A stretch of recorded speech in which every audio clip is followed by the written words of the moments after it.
And here we go. Thursday, October 28th, Ermanni and Edwards, the bottom line, Woodward Sports Network. Ryan Ermanni, Braylon Edwards. Braylon, my friend, good afternoon to you. What's going on, buddy? You, baby. I'm excited, man. You see it, you'll notice that, I took a week off or took a break from wearing Michigan gear. I don't have on any Michigan gear right now, but I do have on Detroit Lions gear because it's alumni weekend for the Detroit Lions, hence Chris Spielman going into the Lion Pride. I'm excited because my father is a Detroit Lion alum, so it should be a good weekend for the Detroit Lion alum. So I'm taking a break today, supporting the Lions, but then tomorrow I'll be right back. I think it's going to be a good week for the Detroit Lions, and it's going to be a great week for the state of Michigan. Michigan State, that game on the horizon, just a couple of days away.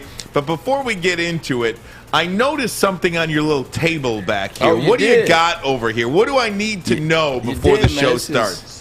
This is Gypsy vodka right here, man. Go and get a nice little close-up on this bottle, man. This is a dope bottle, like it's Gypsy vodka, one of our new sponsors. But even beyond that, walked in and saw the bottle and was like, man, this is a cool bottle. You can see the bigger picture right here in the back. It's a great bottle, man. 40% alcohol, 750 milliliters. This thing is nice, and it's legit, man. You know what? In fact, I think I'm going to sign this bottle. And during the show, why don't fans just comment in and say, Gypsy vodka? And we'll pick somebody to win it. We'll make it simple. No questions asked. You won't have to do trivia. You won't have to come up with something intelligent to say.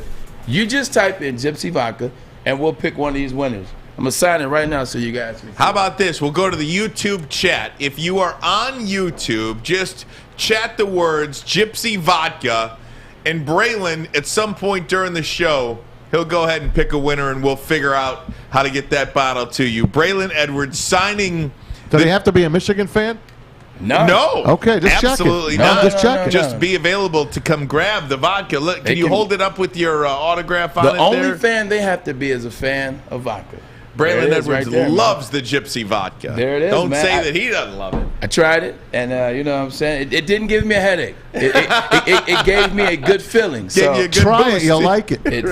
I recommend it. It did not give me a headache. It gave me a good feeling. Tom Mazawey, good afternoon to you, my friend. What up, fellas? I'm baby. looking forward to an unreal show with Brady Quinn leading us off here in a few minutes. Yeah, Brady Quinn going to join us in a couple of minutes. Terry Foster is in the house as well. He'll join us in the about 2:36 or so, get his take on Michigan State. Angelique Chengelis from the Detroit News. The angel of the big house. Absolutely covered Braylon Edwards many years. I've known her for years. His entire career. She's been around. She will share her 2 cents or 12 minutes with us here on the network. And my man Ernie Modestino in studio checking us out today. My friend, best blinds guy in the works, Ernie Modestino. Shout out to Ernie as well. Live studio audience. Hell of a day here on Woodward Sports Network. Throw it up, guys. Michigan State. Michigan State now a 3.5-point underdog. The Spartans bets coming in, and maybe this is one of the reasons why, right? Michigan and Michigan State, Tom, one of the indicators in who wins this game is the team that outrushes the other one. Both great rushing teams. And if you look at how these teams rush the football, number 1 and number 7 in the country in terms of total rushing yards. Believe it or not, it's Michigan who has the top rushing offense in the country. Yeah, Michigan has a better rushing attack as it relates to the offensive line, as it relates to the experience that they have as an offensive line, being there with each other. And then you look at Corum and Haskins, you have a dual-headed monster. Haskins definitely the guy that pounds the ball up in there, but has good vision, good feet. And Corum definitely is your most explosive running back, catching the ball out of the backfield. You can throw the ball to him, he can get yards for you, kind of like DeAndre Swift did for the Lions against the Los Angeles Rams. Different dynamic, but definitely overall better backfield, because when you're playing against Michigan State, you're really just spying on Kenneth Walker III. Like, that's the guy in the backfield. That's the guy you're worried about. But when you're playing against the Michigan Wolverines, you have Haskins on one side and Corum when they do 2-back sets.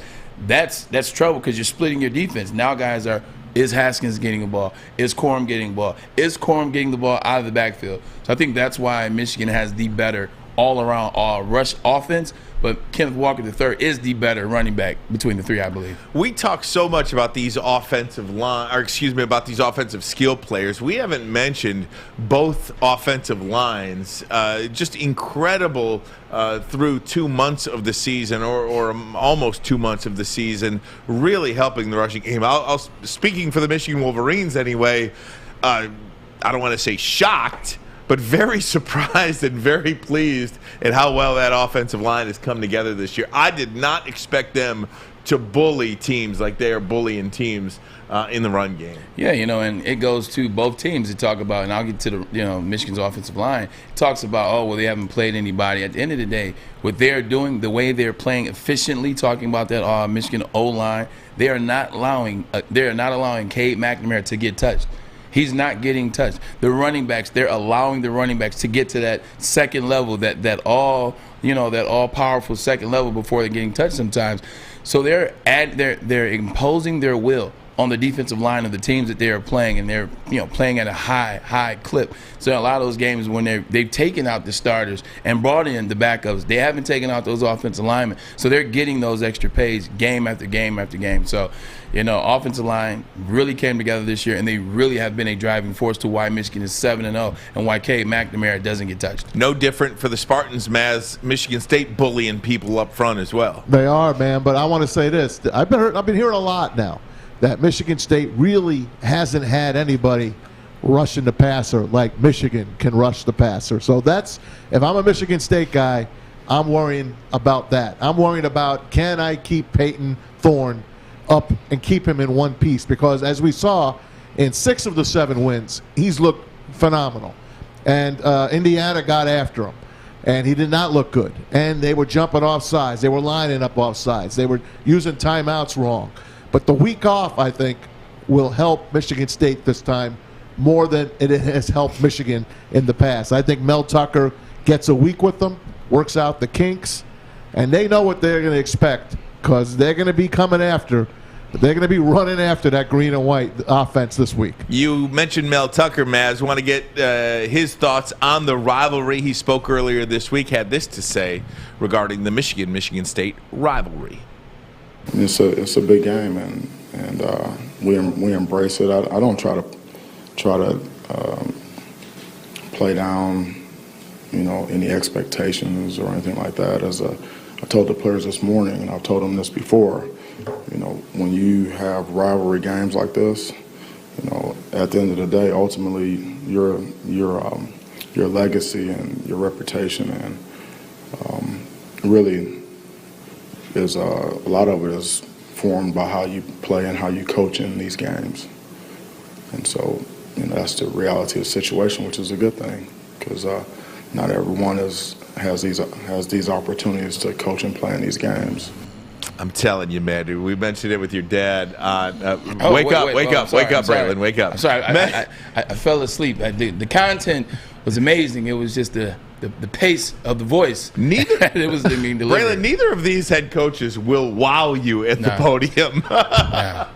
Like, it's funny, Jim Harbaugh will wow you, just not at the podium. Like, Jim Harbaugh does things that are fun. They're funny. They're hot takes sometimes, but never at the podium. And then Mel Tucker is a guy that he knows the assignment. He goes up there with his voice. He answers the questions to, the best of his ability and his knowledge, and he saves some stuff for the locker room, but he just gives you enough, and he gets out of there. And then when they get around their players, because you can see the end of these games, like you see Mel Tucker talking to his guys after the Indiana game. You see, Jim this whole year partying with his guys. You see the difference in the locker room when he gets with the guys versus talking to the media. Harbs will give you something on the podium as well.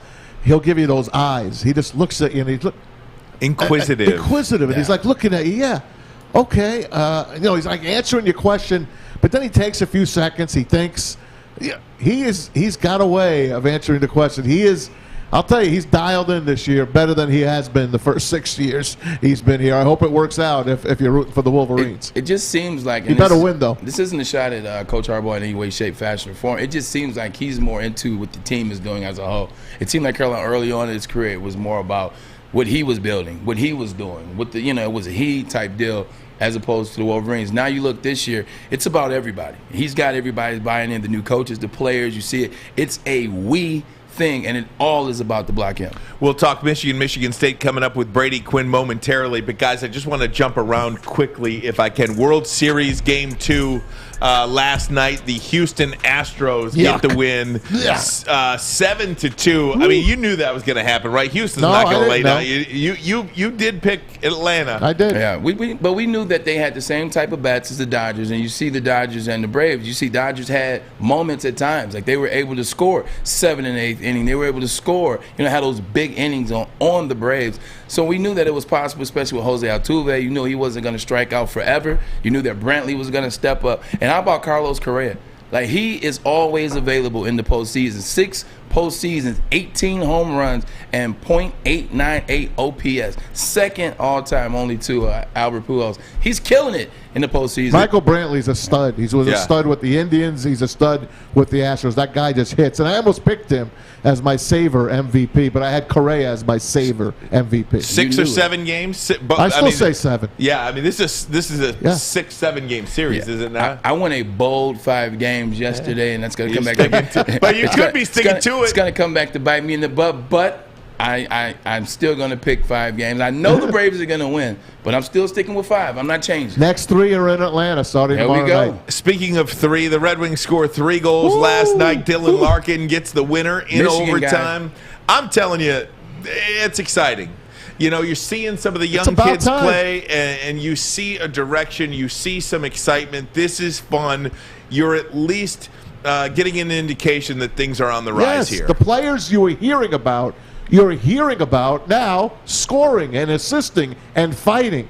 Your captain, Dylan Larkin, he's had his best bunch of games in his whole career to begin this season. So, the Yzer plan's working. It's definitely fun. Like, I mean, you got a guy that knows what he's doing. He's been, everybody has followed Steve Yzer, but he followed the plan. They saw what worked down in Tampa. You're excited. And now you're starting to see, but very quickly, the Yzer plan. So I'm excited to watch, but I'm just excited to watch some fun. They're scoring goals at a rapid rate. The guys that you want to see, Larkin, Moritz Seider, and as well as Lucas Raymond. So I'm excited. Also, last weekend, the Detroit Lions faced a former teammate in Matthew Stafford. This week, they will face a former teammate in Darius Slay. Said, you know what, I love coming home. Detroit is my second city. He loved his time here. Hated Matt Patricia. Who didn't? Yeah, who did? But we're excited. How do you let a guy like Slay go, man? I mean, just disgusting. And then draft another kid that turns out to be just not where you wanted him to be. Yeah, and then when you let Slay go at a time in which he was right there. He was right there with the best name. They didn't want to pay him. In the NFL and DB, he was right there. I know who didn't want to pay him. And guess what? He's still in the front office. His name is Rod Wood. But, you let him go, and, he's a guy, like, it goes back to what we talked about. They just don't pay the right people. They let the wrong people go. They don't protect the team, the entities. And he was one of our entities for a long time. He was big into the population, the community. He's big in the community service. The fans loved him. I love Quandre Diggs. They let him walk for nothing, too. And the list goes, Cliff Averill, and the list goes on and on. I'm just talking about that same year. They just blew it up. Hey, if you're on the YouTube chat right now, Braylon's got Gypsy Vodka, a bottle that he personally signed. All you got to do is mention Gypsy Vodka. We'll pick a winner. I did, by the way. Oh, you did? Maz, you want to win it? Or you picked the winner? No, I put my name in there. Oh, okay. Just write Gypsy Vodka in there, and we'll go ahead and pick a winner before the show's over, and we'll get you a signed bottle of Gypsy Vodka. We are talking Michigan State Big Noon Kickoff live from East Lansing on Saturday morning. You can watch it on Fox 2 in Detroit. Also, Brady Quinn, he will be in East Lansing. I almost said Ann Arbor. Yeah, I was about to say. He will be in East Lansing. James Franklin. He'll join us next. This is Ermanni and Edwards. Woodward Sports Network, the bottom line. Fellas, football season is here. It's time to make your grooming experience easy like Sunday morning. Get to Lady Jane's Haircuts for Men. Walk in, relax, watch your favorite team play, and before you know it, your hair will be game ready. Get to Lady Jane's, open 10 to 8, 7 days a week. Walk in anytime. It's wicked awesome. Make sure you download the Woodward Sports app in the App Store and the Google Play Store today. Take Woodward Sports with you wherever you go and listen live on your phone or mobile device. Week 9 is finally here. Michigan at Michigan State. This is as big as an in-state rivalry game can possibly get. This is about bragging rights for the state of Michigan. And if you live out there, you're either a Wolverine or you a Spartan. And I'm excited because this is the first real test for both of these teams. But we're going to see great running back play from both of these teams. Blake Corum and Hassan Haskins are leading the Big Ten in rushing right now. Kenneth Walker is competing for a Heisman Trophy right now. So the stage is set. Big Noon Kickoff is coming down. We're rolling out all the stops. We're going to turn up and celebrate football the way that it should be. If you've ever been to one of our shows, you know it goes down. We got some special guests that we're bringing out. And for anybody that's in the crowd that has a Reggie Bush number 21 Detroit Lions jersey, you in the crowd, I'm going to sign it for you. All right? Michigan, can't wait to see y'all. We're going to turn up. Let's go get it. How awesome is that? Look, the city of Detroit, collectively, Metro Detroit, loved Reggie Bush when he was here. Absolutely loved Reggie Bush. I bet there's a lot of people that are going to be heading out to East Lansing with that 21 Bush jersey on to get that signed autograph and say hello. You know why Detroit fans love Reggie Bush? I'm going to tell you why. It's Detroit doesn't typically give it, and especially the Detroit Lions, they don't typically bring in high-value free agents from a celebrity standpoint. Like, I'm not saying they don't bring in good talent over the decades. I'm saying they don't bring in high celebrity talent. When you think of Reggie Bush, you don't just think about what he did in New Orleans as a kick returner / running back and won a Super Bowl, but although you would think Kim Kardashian won it, the way she was acting after the Super Bowl, you know, you don't think about the Dolphins, you think about the Heisman Trophy, you think about the commercial, you think about Hollywood, you think about everything that he was at USC. You're like, wait, he's on our team? Not to mention, once you meet him as a fan, he's one of the nicest guys you will ever meet. I've known Reggie. I hosted Reggie when I was at Michigan. I've known him a long time. One of the nicest guys you ever meet, and he has that celebrity star power. That's why you'll see upwards of 200 jerseys, so like you predict. I bet you a lot of women will have those jerseys on. Absolutely. You know, I had a couple of friends when Reggie Bush signed here with Detroit. They had a campaign, Detroit Loves Bush, and had a bunch of teams. I have one of those shirts. Yeah, that's funny. I got to dig it up. Detroit Loves Bush. And you go up to East Lansing and get it signed. There you go. And Stephen Tulloch and Nate Burleson always had a charity softball game that they did every summer. Lady James and Chad was a part of it. Absolutely was certainly a part of it. And Reggie Bush played in that, and there was a ton of Detroit Loves Bush T-shirts in the crowd. That day. They love Reggie, and so it's great to see him at Michigan.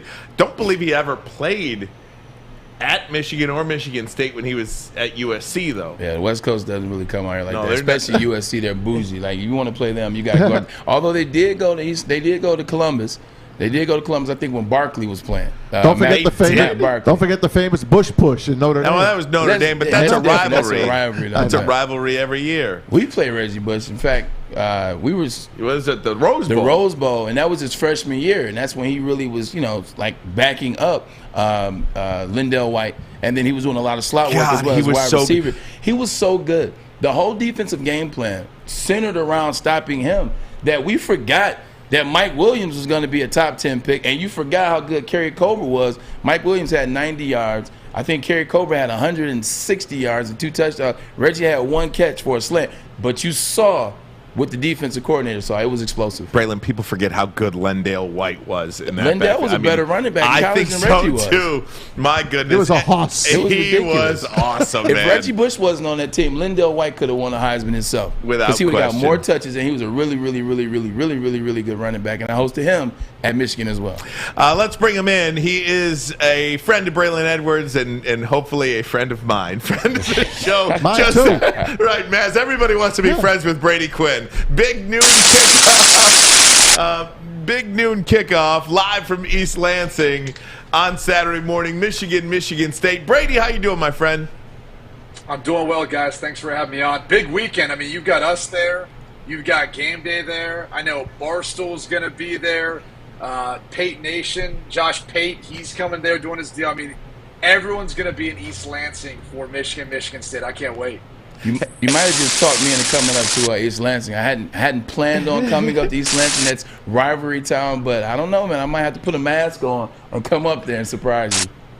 There's some nasty fans, man. Please come up. Please come up and help out because I feel like I've got two fan bases that I'm not going to be very well liked by. It's going to be up there in the middle of all of it. So maybe they could just be mad at you. Maybe you can have to deal with that after that. I do remember the 04 game. I do remember that comeback you all had. That was in the big house, though, right? Yeah, it was in the big house. Unlike the comeback that you had, there was some margin. That's why they don't like you. Yeah, we had a couple there. So it was always a nasty rivalry. I always felt like we were talking a lot last week just about the Notre Dame USC rivalry, but I always growing up in the Midwest thought the Notre Dame Michigan rivalry was bigger, and really our games versus Michigan State, same thing, just nasty, physical. Obviously a lot of the guys were from that region, were recruited to all three schools. And it was just more of a physical battle where it took its toll the following week. Those matchups are so tough. I mean, the Big Ten in general, but the Michigan States, and obviously, during my time at Notre Dame, playing Michigan and Michigan State, it's just always tough physical battles, a ton of fun, but crazy environments to go into. East Lansing's one of probably the nastiest places that I can remember going to. Oh, no doubt. Yeah, hey, Joel Klatt better watch his back. Why's that? Oh, because he's a big Michigan guy. He's been talking about Michigan, and the MSU people are going to be. So he'll take the pressure off of you, Brady. I could guarantee you that. He's been showing them some love. He did the big interview with Kenneth Walker III a couple weeks ago, or last week. So. Yeah, I was just saying, look, he's just trying to pump up, I think, a lot of the good teams in the Big Ten. Maybe it's Michigan, last week because they had them, right? Our lead-in was Michigan Northwestern. And maybe it's Michigan State trying to provide a highlight for a guy like Kenneth Walker. Look, all the kids deserve credit, right? I mean, this is a game where you've got some absolute studs at the running back position between Blake Corum, Hassan Haskins, obviously Kenneth Walker for Michigan State. I'm more focused on the trenches, though. Like, I think that's where this game is going to be won and lost. It's which offensive line can actually move the line of scrimmage. I think both defenses are tough. But I think that's where the field's tilted in favor of Michigan. They've just got an overall better front seven, in my opinion. And so I think it's going to be a tough day for Michigan State to get Kenneth Walker going. They may have to try to find ways to get the ball to Reed and Naylor on the outside, which also will be difficult versus that Michigan secondary. But I think that Peyton Thorne's going to have a big day, I think, in order for Michigan State to be able to get a win. It's not going to be all about Kenneth Walker. Talking about quarterbacks, Brady, when you see Cade McNamara, what's your assessment of him? I mean, right now, look, he's managed kind of the situations he's been dealt. I was doing some research going through some of the film because one of the things you notice when you're watching Michigan games is he doesn't really throw the ball much in the fourth quarter because usually they're up by then and they're playing with the lead. He's only thrown 6 pass attempts while trailing the season, and I believe the majority of that was versus Nebraska. So he really hasn't been asked to carry this team, to do anything over the top, I think, to help this team win a football game. And he might be in this game, on the road versus a nasty opponent, tough environment. So that's going to be the interesting thing for this game is can Michigan State challenge Michigan enough to stop the rushing attack, take Jim Harbaugh away from what he wants to do in running the football, controlling the game that way, and then force the game to be on Cade McNamara's shoulder, then who's going to step up outside? Is it Cornelius Johnson? Is it Eric All at the tight end spot? Whoever you want to talk about. But, Cade McNamara on average, per game average, has thrown the fewest pass attempts in the fourth quarter of any Big Ten starting quarterback. And so, again, it just kind of goes to show you the type of control that both these teams have. I mean, neither Michigan nor Michigan State, both undefeated, but neither has beat a team with a winning record that's in the group of or Power 5. The only one with the winning record would be on Michigan's resume, and that's Western Michigan, who's a group of 5 team. So this will be the toughest challenge by far for both of these teams to date. No question about it. And I think Tom Mazawey was not joking a little bit, but when he mentioned Joel Klatt and giving Jim Harbaugh a lot of love. And look, the 7-0 start for Jim Harbaugh has been everything that he's absolutely needed. But we were talking yesterday. I want to get your assessment. And I hate doing hypotheticals, but I'm going to do it. It could happen. Because it very well could happen. Yeah. What does a 10-2 season look like for Jim Harbaugh with those 2 losses to Michigan State and Ohio State? How, where do you go from there? I almost think Jim Harbaugh is coaching for his job a little bit here, or at least coaching to stay off the absolute hot seat. Yeah. I personally don't feel that way, but look, I'm not Braylon. I'm not a Michigan alum. So he'd have a better feel for what that means to him. I think on the outside, sometimes I've kind of looked at Michigan kind of similar to where Notre Dame was, about 5 years ago or so, when they had that 4-8 season. And everyone kind of was talking about Brian Kelly. Is he on the hot seat? And he just kind of basically calmly in the offseason, took a look under the hood of what Notre Dame needed at that time and just diagnosed it, was able to make the proper adjustments. And they've been a double-digit win team ever since, being in 2 college football playoffs. So I think the hard thing for Michigan fans is if in that hypothetical, because by the way, I think Michigan wins this game, but in that hypothetical, if that played out, do you really want to tear it all back down to try to build it back up with someone else again and go through those growing pains that it's going to take to create the foundation that you need to be one of the top programs in college football? I think Michigan's a lot closer than most people realize. I mean, take into account this. Before the year started, we were asking ourselves, hey, what's Michigan's identity on offense? Like, I don't know that they could have pitched that to a recruiter to anyone. I think that was one of the hardest things, the questions they had to answer. And this year, I think we know what their identity is. It's running the football. It's their rushing attack. It's playing good defense. Those are things that they've been able to develop over the time Jim Harbaugh's been there, sending a lot of defensive players to the draft, sending offensive linemen, tight ends, some running backs to the draft. Like, that's been their bread and butter. And it's also something that's flown under the radar that's been effective in the Big Ten to win a Big Ten championship. The number one team running the football the last 4 years, or 3 out of the last 4 years, has been the Ohio State Buckeyes. The Buckeyes have won the Big Ten the last 4 years.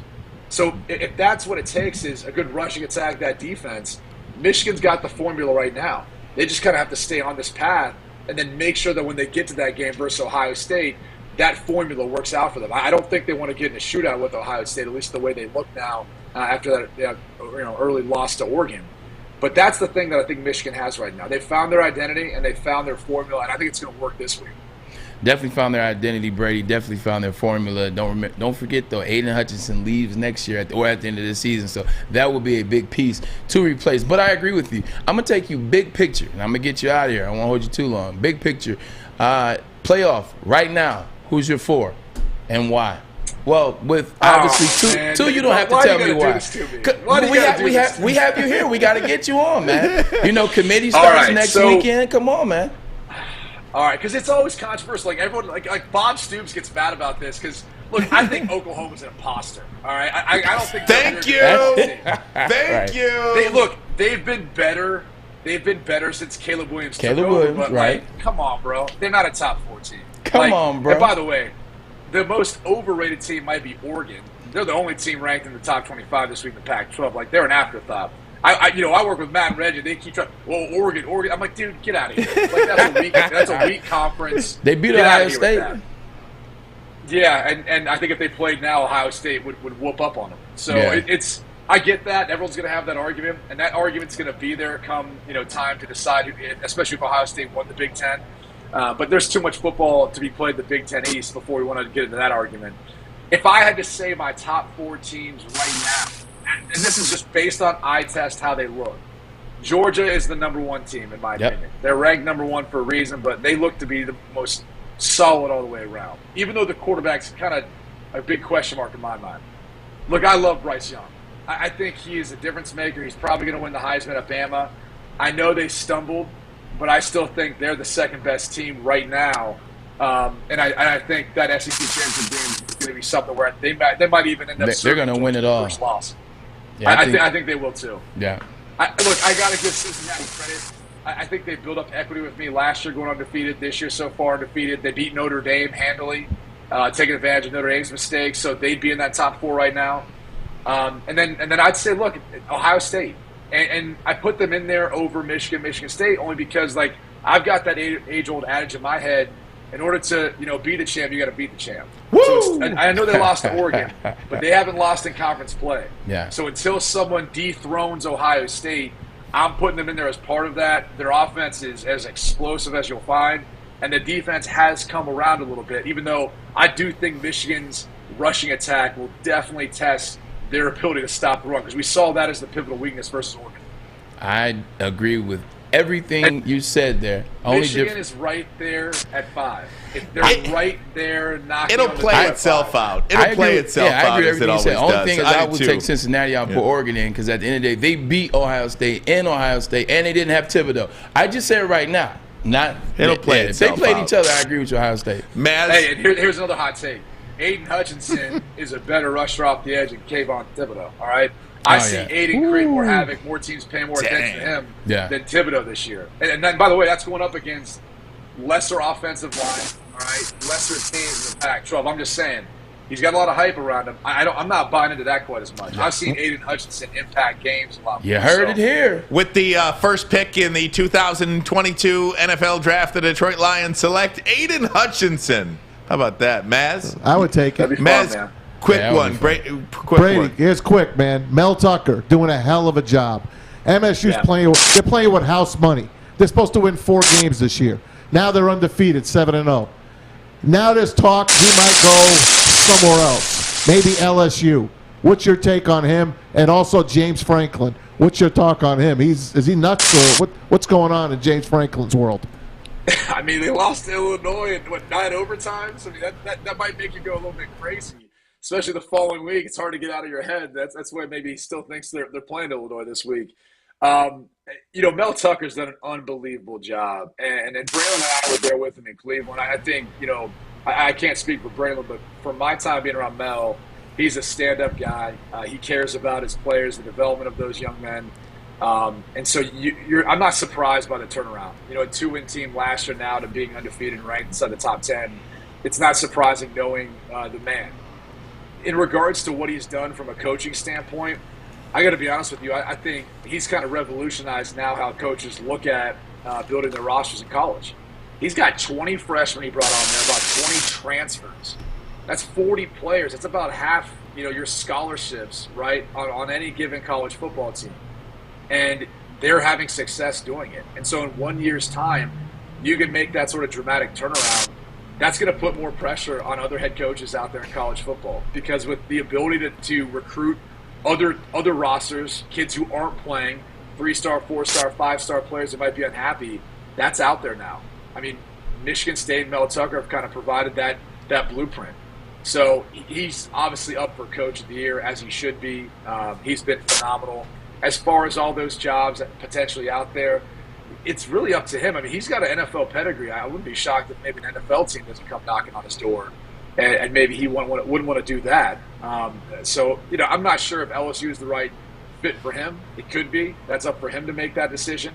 You got to face Bama every year here on division, but hey, at Michigan State, you got to face Michigan, Penn State, Ohio State. So maybe he views having to face Bama once a year at LSU as being lesser than having to face 3 big teams in your division. So maybe he views that as maybe a little easier path to get to a conference championship in the college football playoff.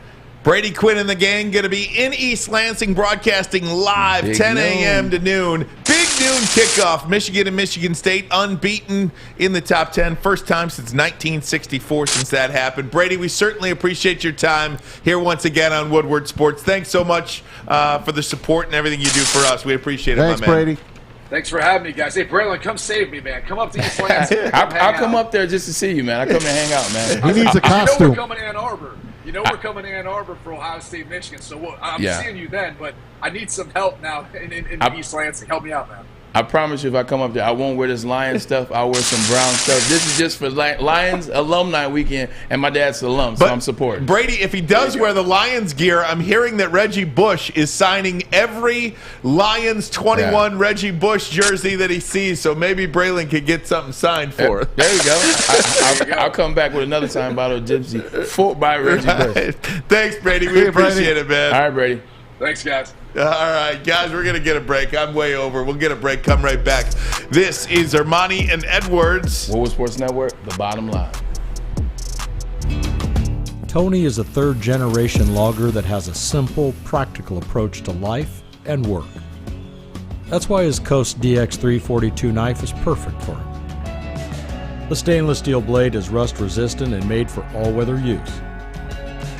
And the double roll-lock safety ensures that it will never inadvertently close when he doesn't want it to. That's why Coast is trusted tough. Make sure you download the Woodward Sports app in the App Store and the Google Play Store today. Take Woodward Sports with you wherever you go and listen live on your phone or mobile device. Hey, gang, if offense wins games, defense wins championships. Don't you want to be the championship defender of your home? Of course Yes, you you do. do. Well, in order to do that, Braylon Edwards, What do you gotta do? This is what you got to do. You got to call Guardian Alarm. They've been your local security experts for over 90 years. 90 freaking decades? years. You must be doing something right. 24/7 local monitoring, convenient features, let you check in on your home, control your lights, lock, unlock your doors, detect smoke, carbon monoxide, even control your temperatures. That number to call, ladies and gentlemen, is this. It's a simple one. Are you ready? I'm ready. It is 1-800-STAY-OUT. That number again, 800-STAY-OUT. Guardian Alarm, your local security experts for over 90 years. Give them a call. Hey, we just had Brady Quinn on as well. I want to let you know that we are going to be, Woodward Sports, that is. Yep. Woodward Sports will be live in East Lansing at the Hopcat. Yes, Woodward sir. Sports and Gypsy Vodka. Happy to have a sponsorship with Gypsy Vodka. That is going to be an incredible day, an incredible morning. You've got Big Noon Kickoff. You've got Game Day. You've got Barstool and Woodward Sports. Gypsy Vodka and Woodward Sports taking you up to game time, 10 a.m. Sounds like a hell of a time, at man. the Hopcat on Grove Street in East Lansing. Feel free to do that. Also, want to make mention, a day earlier, this is going to be tomorrow. For a lot going on here, Braylon. I'm Woodward excited. Get me Sports there. Friday night clash. Yes, you got it. Round 1 of the high school football playoffs. Walled Lake Western at White Lake Lakeland. Check in on Facebook, YouTube, and Twitter at 9 o'clock for that game. Woodward Sports and the Prep. Also, at halftime, you can have a chance to win $10,000, but you must follow at Woodward Sports on Twitter. Going to take a break quickly, 15 Sister went to seconds. Wall Lake We'll be Western. right back. Terry Foster in the house. Get his take on everything happening in the sports world, including Michigan State. Ermanni and Edwards. Woodward Sports Network, the bottom line. You know why realtors love using Hall Financial as a lender? Because of our commitment to speed and service. We have nearly 4,000 five-star reviews already. Call today, 248-308-5000, or go to callhallfirst.com. Welcome back, Woodward Sports. Ryan Ermanni, Braylon Edwards, Tom Mazawey, and the great Terry Foster Yes, sir. in the house as well. Always a pleasure to have T-Foss in with us. How you doing, my friend? I'm doing fine. I want to be a contrarian today, but I do want to disagree with something you guys said earlier. Oh, Shocking. Lord. Here we go now. Here, already. Darius Slay was not traded because of money. I never said that. He was traded because of Patricia. I said they didn't want to pay him. No. That's not really. Darius Slay was going around telling his teammates, something is wrong here. This coaching staff is not the right coaching staff for us. We should have a better defense than this. He was traded because he dared say something's wrong with the brew.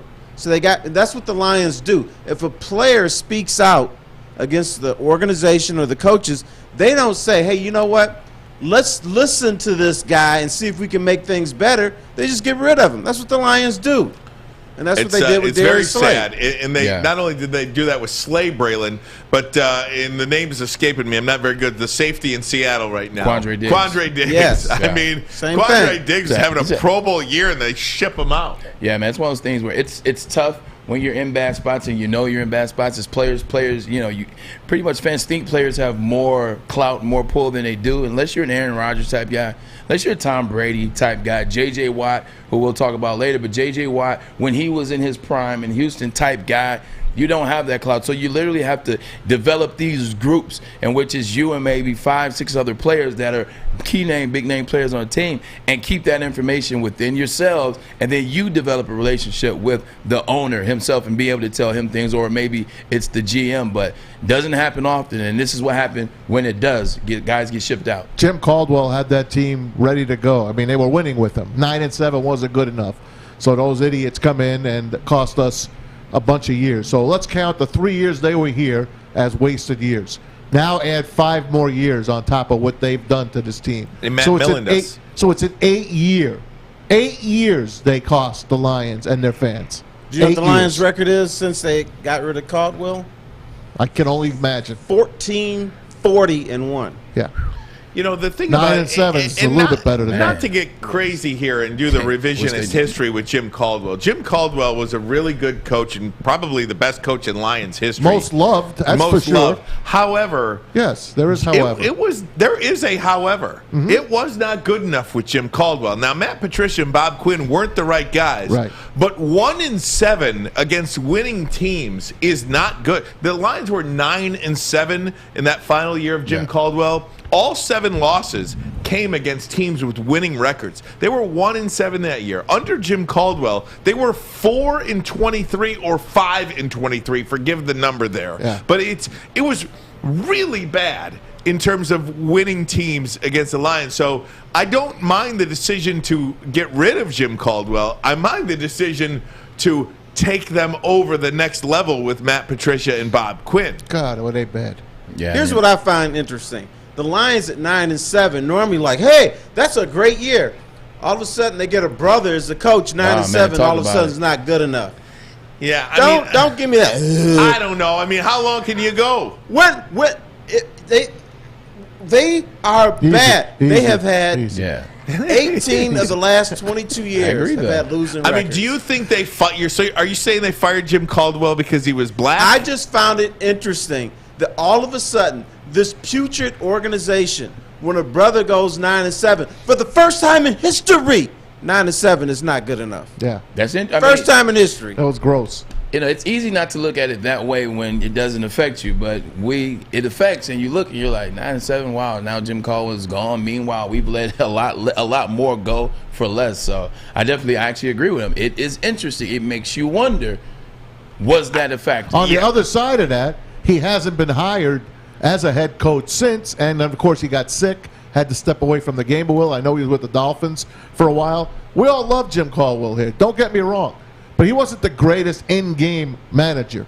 But that's why you have other people around you. Believe me, man, revisionist history, it's the worst hire. It's worse than Millen. Bringing those 2 guys in, it's worse than Millen because look what they've done. Yeah, it's 8 years. It's an 8-year rebuild. But again, you know, for me, we are comparing Jim Caldwell's success with the Lions to Lions' success. We are not comparing Jim Caldwell's success with the Lions with NFL success. I mean, that was the right thing to do to move on from Jim Caldwell. That actually resembled somewhat of an NFL franchise. Now, again, but they haven't had NFL who success. They hired. So, like, is the goal, like, if you just go 9-7 every year and lose to every playoff team that you play, or winning team that you play, like, that's good because that's good enough because you're a Lions coach? But that's also like, don't you want more? It's a starting point. Like, it's a starting point. Now we're going to the playoffs. Now we're 9-7 consistently. Okay, cool. It's a building formality. Then you go as a GM, as an owner. This is when you start making minor changes within a system that already exists, as opposed to tell Jim Caldwell, he's gone. Now you tell him your offense isn't efficient at all. You have to replace your offensive coordinator or your defensive coordinator. Because a lot of times, head coaches that come in with their people, they don't want to fire their defensive coordinator. They don't want to fire their offensive coordinator. They don't want to make moves like that. They become loyalists. I've seen this with Romeo Cornell when I was in Cleveland. They're loyalist individuals. That's when the front office can say, well, we like what Jim Caldwell is doing. We like that the players play for him. We like that the fan base likes Jim Caldwell. But we don't like this defensive coordinator.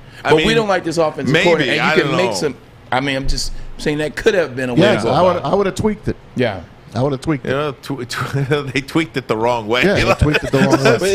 They let a guy bring his friend in. They let a guy bring his friend in. Right. You had a general manager who didn't hire the coach. So there was a strong possibility that he's going to get rid of him as soon as he could. Jim Caldwell didn't have a safety blanket. No, he did not. That is true. That is true. That I will agree with you. 6 ways to Sunday for that. Great game tonight, though. There is a little bit of a good game tonight. Best Thursday night game I can remember. This is interesting. Packers 6-1, asterisk. Arizona 7-0. Yeah, with an asterisk. You're JJ right. Watt. asterisks. JJ Watt out. He'll be the done for the season. season. That He's got sucks. surgery again. That guy is a It's the beast, third- but can't stay healthy. Devontae Adams and Lazard is out on the So Packers Scantling. side. So with Scantling. They're down 3 receivers, the Packers. Valdez Scantling is Yeah. their speed guy. You know, you hate that this happened again to J.J. Watt, and I say it because of this. J.J. Watt's a great human being. You see all the humanitarian work that he did with Red Cross down in Houston. In his prime in Houston, in those couple of seasons, that 5-year window, he arguably had one like the best 5-6 game stretch in NFL history at that position. He was a monster, one of the best all time. But you just hate to see how it's happened, injury after injury. I think this is the 3rd year out of 4 in which he's had a season-ending injury. And the crazy thing about it is they're always a different body part. It's not a reoccurring pec. It's not a reoccurring knee or an ankle or anything. It's different body parts every time, and you just wonder. You know, you see him back this year. He's 3rd in the league in pressures, quarterback hits. He had had a sack. Was doing his thing. He's out. Is this the end for one of our great players? Because three season-ending injuries out of 4. It's tough. 3 years in a row. Yeah, That's tough. Looks tough. That's man. tough. And Devontae Adams. His not brother's playing. making some money though. He's TJ. pulling up the rear. Him and his both his brothers. Lions could have had him. Yeah, I know. Lions could have had everybody. Terry, let me ask you about Michigan State. Just your overall sense of the game heading into Saturday. I don't have a sense for this game because I just think they're mirror images of each other, and so it's going to come down to something fluky will probably decide this game. Hopefully, it's not a fumbled snap. Hey, that was Jim Harbaugh's fault, by the way. We Yeah, know. it was. Yeah, we know. We know.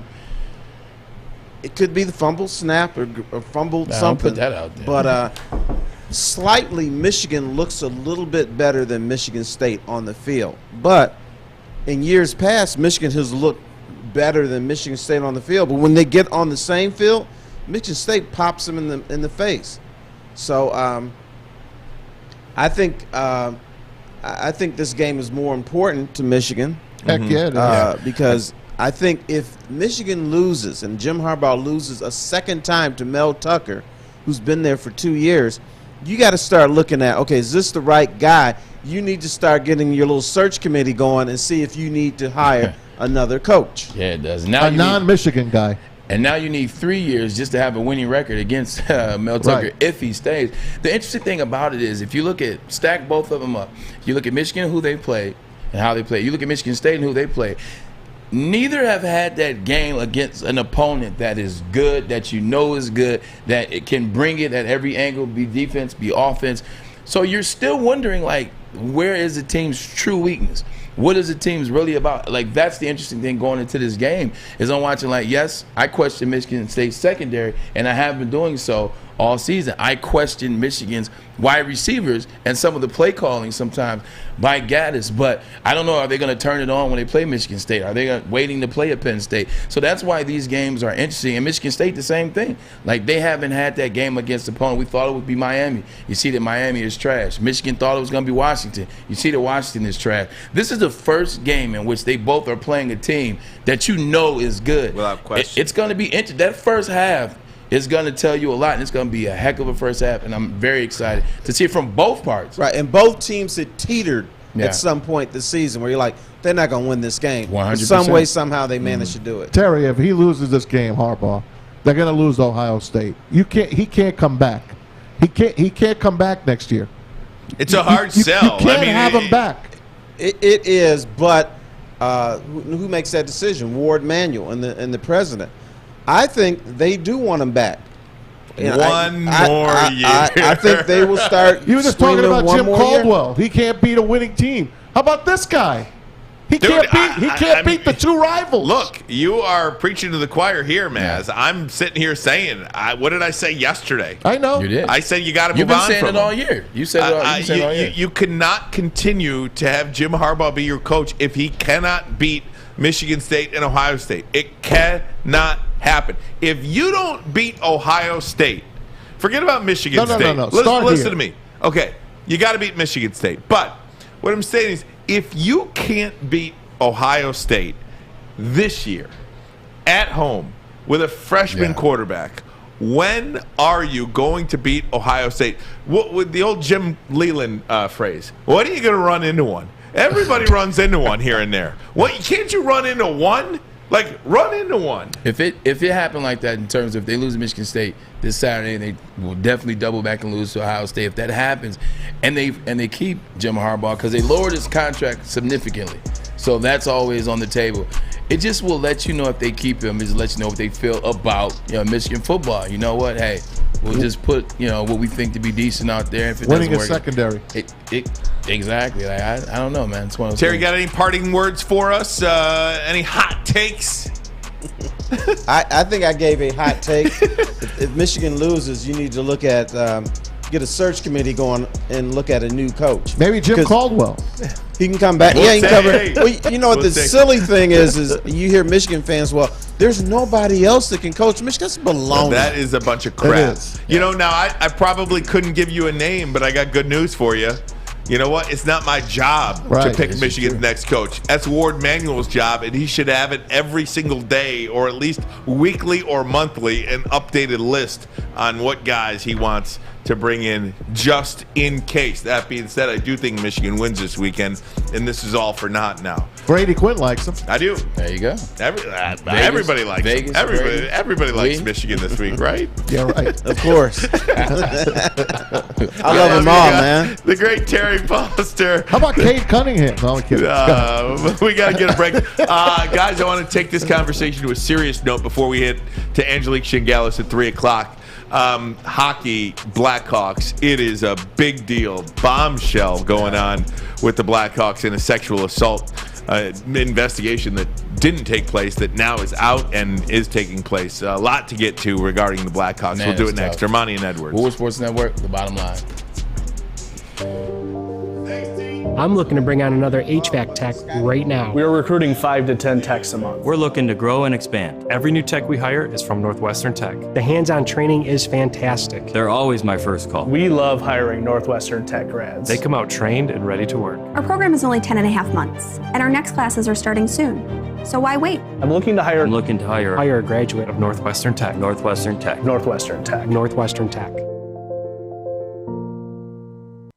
It's Halloween time. In fact, Sunday is October 31st. Halloween. Taking the kids trick-or-treating. Man, I miss eating that candy on Sunday. It's a fun time of year. But guess what? After you go trick-or-treating, after you take the tykes out, why cook? Who wants to cook after you take the kids Nobody out for candy? wants to Nobody, cook, right? Braylon. Nobody. So what you do is call up Papa Romano's. You can go to paparomanos.com. Sure, they're on Uber Eats, they're DoorDash, or just go in person. 2 large pizza, 1 topping, $19.99. It is called the Gruesome Twosome. 2 larges, 1 topping, $20. Remember, the pizza, $16.99 for a large. You're getting 2 for the price of 1. Hey, right now, Papa Romano's. Opa. That's what's up. The Gruesome Twosome. I might get me a Gruesome Twosome on Sunday. Love that, Papa Romano's. Love Halloween. I love the fresh toppings. The toppings are always fresh. A serious story to get to. Angelique Chengelis is going to join us top of hour number 2, but we have to talk about this. Yeah. What's going on with the Chicago Blackhawks organization right now? And Maz, I want you to help walk us through this because I mean it's just a disgusting thing. Kyle Beach, I saw an interview that he did where he's just sobbing. Yeah. Just crying over what happened. He's the former number 1 pick of the Chicago Blackhawks, wore number 12. And he was in the 2010 campaign. They were in the playoffs. Blackhawks were going for the Stanley Cup. Patrick Kane, Jonathan Taves, that team. Joel Quenneville behind the bench. And they wind up winning. But in the second or third round of that playoff run, Kyle Beach was sexually assaulted by the team video coach. Brad Aldridge. Brad Aldridge is his name. They went out. Actually, he was obviously with the rookies, and this kid was called like a black ace. A black ace is a player that is up and down from AAA up to the big club. And they would practice all the time. The black aces were an integral part of the team. So this kid, a number 1 pick, trying to work his way onto the big club, has a friendly relationship with the video coach. They go out. They have drinks. They come back. They have a couple of women with them. They're up in the room together. They have a little relation with the women. The women leave. And then the coach puts his attention onto the kid. Kid's 20 years old, Kyle Beach, and makes the kid do something to him. And the kid says the next day he feels shamed. So he reports it. He reports it to the security team that the Blackhawks have. He also tells his teammates. Of course, it spreads like wildfire. So everyone in the organization knows. It gets to Joel Quenneville, Stan Bowman, who was the GM at the time as well, and the general manager. His name escapes me. They all know it. They're all on the same page. But they decide, Joel Quenneville, from what I understand, and he's meeting with, right now, Gary Bettman as we speak in New York. And should. They decide, look, we're not going to tackle this right now. We're about to try to win a Stanley Cup. Let's move on. So they bury it. So the kid is there, and think about that for a second. They bury it. Think about that for a second. We're not going to tackle this right now. We're gonna move on. I said it in good words. He basically said, "The hell with that. Right. We're trying to win a Stanley Cup." What do you mean we're going to move on from that? Yeah. Trying to win a Stanley Cup. So they win the Stanley Cup. All these guys should be fired. Joel Quenneville, get him out of here. He's down in Florida or wherever he is. Get him out of here. He's 7-0 with the Florida Panthers. Get him out. He coached last night and did not take questions. He left. He went to New York. And we're going to find out what's happening. I got to check Twitter. Something might have happened already. Can we play this? Yes. There's two pieces. Yeah. Can we play this audio because this is just remarkable audio. This is Kyle Beach, because what happened was after the Stanley Cup championship, this videographer Coach Aldrich, he did everything. Quit. He resigned. He just disappeared. But after he got his name on a trophy, he was in the parade. He took the trophy to the high school. After he did all these visible things, then it was. So he leaves the Blackhawks, comes to the state of Michigan, is a high school hockey coach, and assaults a 16-year-old boy. Here's Kyle Beach talking about that and how he wishes he would have done more, because he believes if he would have done more, that 16-year-old boy would have never gotten assaulted. What your message to him is?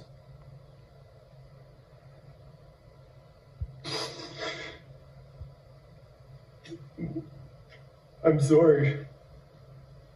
I'm sorry I didn't do more when I could to make sure it didn't happen to him, to protect him. But I also want to say thank you to him. Because when I decided, after a teammate asked me about it, when I was playing overseas, and I decided to Google Brad Aldrich's name, and that's when I found out about the Michigan individual, the Michigan team. And because of what happened to him, it gave me the power and the sense of urgency to take action to make sure it wouldn't happen to anybody else. So I'm sorry, and I thank you. That's a tough watch right there. Oh. That is a very tough watch, and I'm glad and proud that he came out now, even though he feels it's been late and maybe the young man in Michigan wouldn't have gotten sexually assaulted by Aldrich. But he still came out, he still came forth, because that's a tough thing, And even when the whole Me Too movement first started some years ago, not some years ago, but a couple years ago, 3-4 years ago, like it was women coming out. And then when you would see men come out, when they were younger, or they're coming out now, it was dismissed. And you can see, just think about, women are dismissed. So grown men are really, really dismissed, and it's hard for them because they look at them like men. You're a hockey player, you're a big guy, you're a tough guy, like, nah, nothing happened, you shut up. And it's dismissed.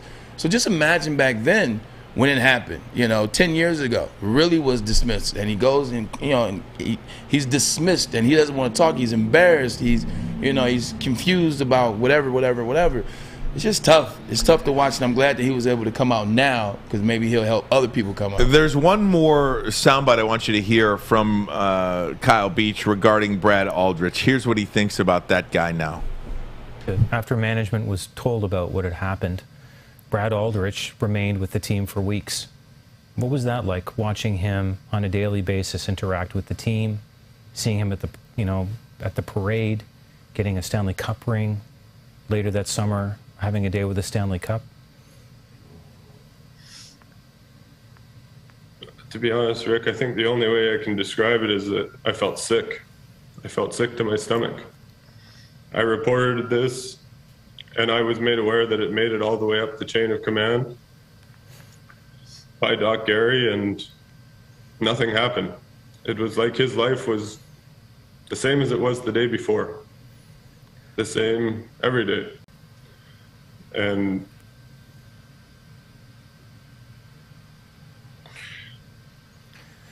it made me feel like that he was in the right and I was wrong. And that's also what Doc Gary told me, was that it was my fault because I put myself in that situation. And the combination of these and him being paraded around, them letting him take the Stanley Cup to a high school with kids after they knew what had happened, there's no words to describe it. Sick. I just want to read the statement from the Chicago Blackhawks. Here it is. First, we would like to acknowledge and commend Kyle Beach's courage in coming forward. As an organization, the Chicago Blackhawks reiterate our deepest apologies to him for what he has gone through and the organization's failure to promptly respond when he bravely brought this matter to light in 2010. It was inexcusable for the then executives of the Blackhawks organization to delay taking action regarding the reported sexual misconduct. No playoff game or championship is more important than protecting our players and staff from predatory behavior. The Blackhawks have implemented numerous changes and improvements within the organization, including hiring a new leadership team that is committed to winning championships while adhering to the highest ethical, professional, and athletic standards. The NHL put out a statement just today on how they are going to handle such things.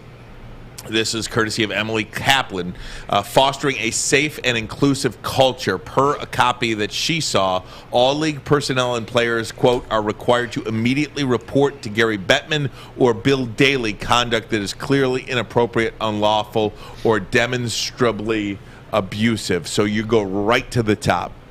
I cannot vouch for everybody in that Blackhawks organization in terms of the culture completely changing, but I can say that a close friend of mine is actually about to work for that franchise in the Blackhawks, and she is a female and she is very good at what she does. She now works for the Tampa Bay Lightning. So with that being said, I can tell that they are being inclusive and adding some people that can help in that department. I will say this: if this thing happened during the '90s Red Wings era, with Darren McCarty, Chris Draper, Maltby, Kosher, and that line there, Stevie Yzerman as their captain, I don't think it would have gotten far. I think they would have nipped it in the bud.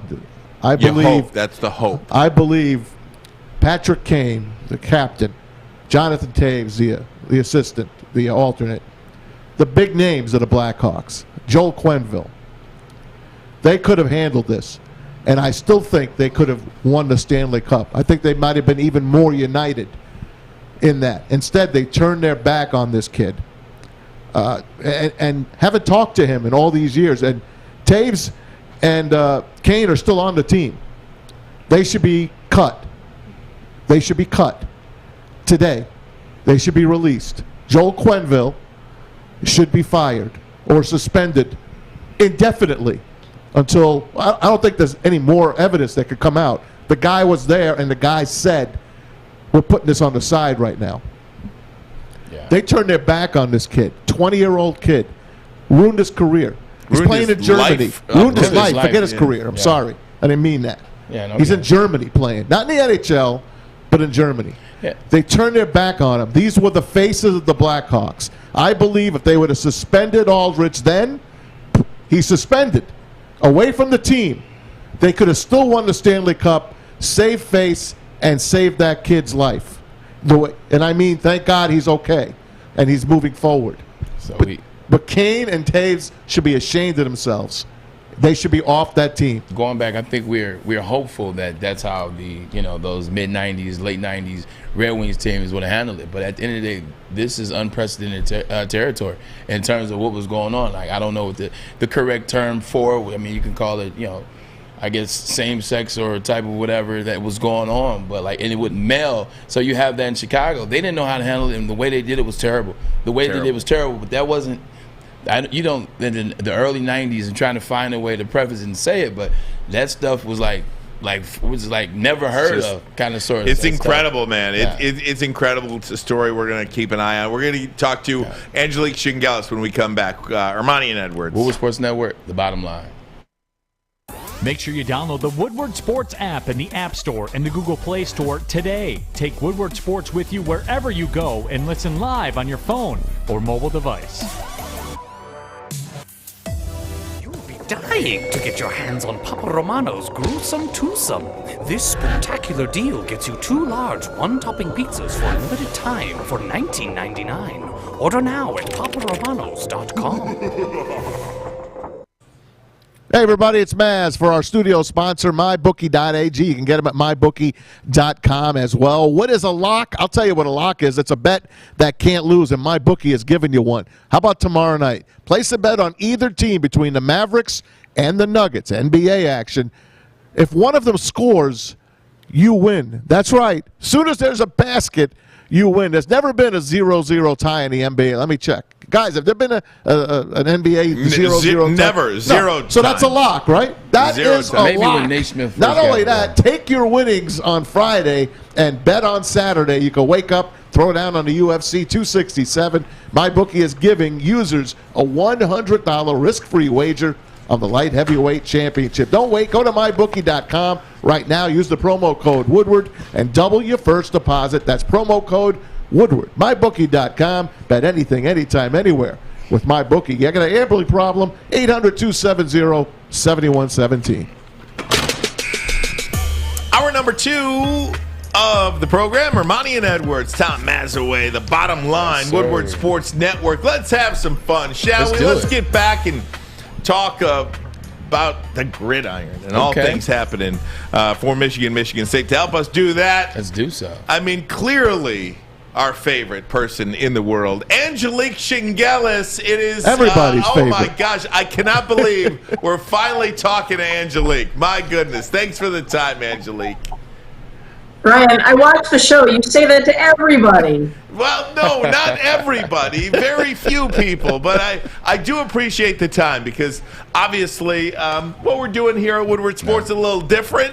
And so, everybody's kind of helping us grow this network. And we think that your appearance will help us grow it as well. Angelique, thanks so much. At least we know her mother's going to be watching. We hope so. Yeah.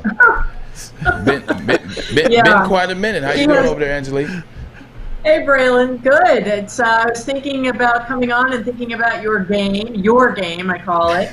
That was pretty memorable. And I think about talking to people who are at that game and how so many people left. They think Michigan's going to lose this game. I think everybody thought that. And then they're down on Main Street, State Street, and they hear the crowd and the comeback. They missed it. But I'm sure everybody says that they were there. Yeah, well, I'm doing good. Everybody's excited over here. I'm no longer sending tweets after upsetting losses. So, We all learn, address the elephant in the room. Get that out the way. We all live and learn. Yes, we do. We all live and learn. Hey, Angelique, you mentioned Braylon, though, in that 04 game. And it just kind of reminds you that in big games, your best players have to be your best players. Talk to me about Aiden Hutchinson, Blake Corum, Hassan Haskins, Caden McNamara. Josh Ross. These guys have to be at their best this week, do they not?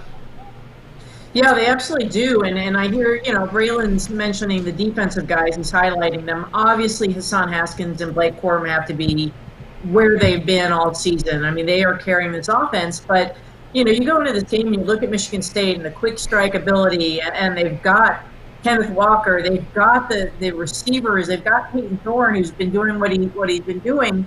And Braylon's right to highlight it. It's not just Aiden Hutchinson. It starts with Aiden, but Josh Ross has been extremely surprising to me this season. I mean, he has been a player I didn't know that he could be.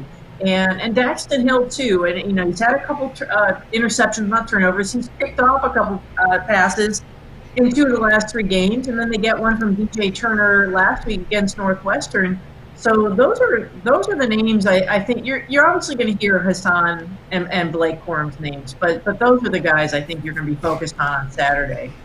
Hey, Angelique, just thinking about the secondary right now, because when you talk about Michigan State, you do have to mention Naylor, Reed. Those guys are explosive. Those guys get down the field. Haven't had a lot of explosive plays recently because they had a week off. But with that being said, is there any stress, is there any worry by Michigan, by the players, by the fan base, by yourself, of that secondary Michigan going against these wide receivers and Peyton Thorne? Because they are explosive, and Michigan hasn't seen anything like this thus far this season. You're absolutely right, and that's the point I keep highlighting, is that you haven't really seen these Michigan corners, this secondary really tested like they should be tested on Saturday. And you know that Michigan State's had this extra week. They've had the extra week to prepare. You know they're coming up with all sorts of plays, maybe even a few trick plays, but they're going to go after the secondary just as they did last season. And that was a younger group, and I think it's fair to say that those corners got better at Michigan as the short season went on. But talking to Vincent Gray this week, you know, that was a really tough experience for him, and he said he learned so much from it, that he's become a better player. And I think that they are really, I don't want to say they're licking their chops, but I think they're really looking forward to this challenge, and they want to show what they can do, and they believe that they have improved. And I thought it was really good to see DJ Turner getting in there last week and being more of an impact, because I thought he would be someone who would emerge earlier. And not that he hasn't, but I thought, you know, that was a kind of a breakout game for him, and they need that. Angelique Chengelis joins us, Detroit News, Michigan Beat, sports reporter extraordinaire. Angelique, we were chatting the other night, you and I, just texting back and forth, watching the World Series together, kind of. And we talked about Jim Harbaugh and how badly he needs to win this game. And we've asked this about everybody that's come on the show. I'll ask you again so you could tell everyone your feelings as well. He's got to win this game. Otherwise, for sure, he's going to probably lose to Ohio State. Not for sure. Yeah, okay, whatever. Then how do you bring him? How do you bring him back, losing these 2 games again? Well, I mean, I agree. This is an enormous game for Jim Harbaugh, and I came into this season thinking that this is like a 2-year window for him with this contract extension. And I was looking at a 7-5 season. Now the stakes are much higher.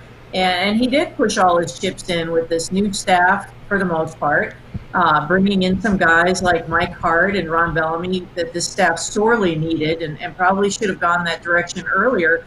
But, yeah, you look at this Michigan State game that I don't think anybody at the start of the season thought would be this. I mean, no one thought that. That's not breaking news. But it's huge. And if they don't win this game, then – you know, the season's not over, of course. I mean, they've got Penn State, and Penn State certainly looks very beatable at this point. It's in Happy Valley. But does Michigan want to be 11-0 going into the Ohio State game? Of course. And I was talking to Joshua Perry the other night, now at BTN, but he was part of that Ohio State national championship team in 2014. And, you know, we agree, this Ohio State team looks absolutely unbeatable at this point. But you never know. If that's the kind of momentum and steam Michigan would have at that point, you just don't know how that one's going to turn out. Yeah. Angelique, you mentioned the assistant coaches. What effect has that had on Jim Harbaugh and this team, these players this year? I find this to be very big, what he's done with these assistants. Well, Ryan, I mean, you know, I can't remember exactly if Braylon would have said this back then, but every summer every player would say, oh, this is the closest this team has been, you know, I've been, you know, for as long as I've played football, this is the closest. Every veteran Michigan player I've talked to over all these years has said something similar. But I'm telling you, it felt different from the spring. And that's when these new coaches came in and they started working with them. And I don't think it can be understated how much the players value, I know that sounds stupid, their youth of these coaches. They can relate to them. They feel comfortable talking to them. How many times have you heard defensive backs in particular say these last few weeks that the communication wasn't really there before? They never felt comfortable exchanging ideas with the coaching staff. And maybe that's an indictment on Don Brown. They're never specific, but I suspect that's the direction of their comments. And I think it was important for them to get younger. It was really important for Jim Harbaugh to hire Mike Hart in particular, Ron Bellamy, in particular, with his base of recruiting in this area. You know, obviously he's the coach of West Bloomfield. He knows everyone here. Mike Hart recruited this area, but they both bring that element that was missing since Tyrone Wheatley left, and that's having a former Michigan player on the staff.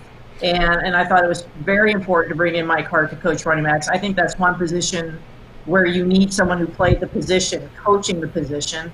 And, you know, I think even just simple things like the players wanted music at certain times in practice. They're getting music. They're happy with this. It's just a happier group. I think that's been clear since the spring. Angelique, thanks so much. Is it fair to get a prediction from you or no? Do you give out predictions? No, it's fair. I think it's fair. Give me a prediction, Angelique. I've been sticking with Michigan State 28-24. I think their big playability is something Michigan's I'm not going to say comfortable with, but they haven't faced it, and I want to see them face it. And until then, I'm going to give the edge to Michigan State.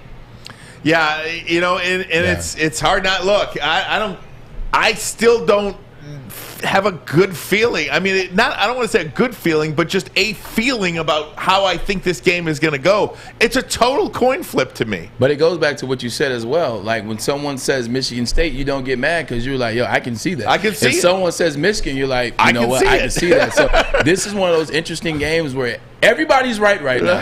Everybody's right in terms of their choice until that first half where you're kind of like, okay, things have settled in. Now I see what I can see. If they don't knock Thorne around, they're going to lose. That's it. Well, yeah, who's going to win the game up front, right? That's it. That's they got your to game. get to them. That's your game. And they got, and this is not, I don't think Michigan is a team equipped to come back from a deficit. You know, they've been playing ahead. They've been scoring early. They trailed briefly at Nebraska. It wasn't a big margin, and they got it. But you have to appreciate their enthusiasm they've played with on the road at Wisconsin and Nebraska, dancing, doing everything that they've been doing.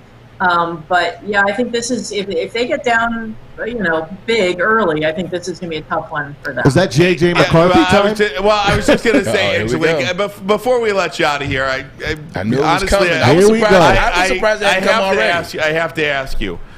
It looks to me, to the layperson sitting on the couch watching it at home, that J.J. McCarthy gives this team a better chance to win a football game than Cade McNamara. Now 7-0 is great, and it is what it is. Great kid. Good I love him to death. I love him, but it's very frustrating to see J.J. McCarthy not be used a little bit more than he is, because you can't waste 2.5 quarters before you get your offense going against Michigan State. You can't go three possessions without doing something. What would you do with J.J. McCarthy and Cade McNamara? How short of a leash would you give Cade McNamara in this one? I feel like I'm in this rare group. I'm in the Cade McNamara camp. I think the fact that he hasn't really turned the ball over, he had the one pick at Nebraska, I think he's done what they've asked him to do.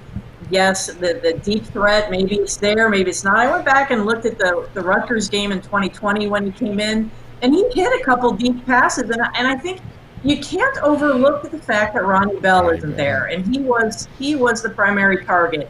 And when he was gone, Michigan's receiving group lost a lot. And but I think I like the way they're using JJ. I think they have to keep doing that. But keep in mind, JJ is a freshman. He's not a freshman like Chad Henne was, and I think that they see something in practice, maybe in the turnover area, that has made them more hesitant to use him more. Fair enough. Good answer, because I keep telling you. I just wish maybe one time, Cade McNamara will pull it out of the running back's belly and take it himself on these RPOs. Just one time. I try to tell Ryan all the time. You look at Michigan 7-0. They got the leadership from him. He does not turn the ball over. Who is he throwing the ball to down the field? Hey, that shiny thing sitting on the bench is not always for the best. It's not always for the best. I'm just saying. That's right.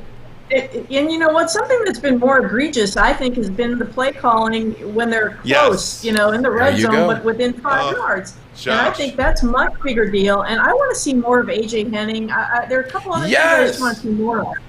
Right? Yes. That's why we love you, Angelique. I mean, seriously, just run, pass. Run, bomb. Incomplete. Run, bomb. Incomplete. 50-yard jet sweep in the beginning of the season. I haven't seen him since. I've seen it 3 times since then. Maybe they're saving some things. Just ran it on first down again. I mean, we'll see. Maybe they have something up their sleeves. You never know. We hope so. Exactly. Please, because I've been talking so much crap, Angelique. I need them to back it up for me. You ain't the only one.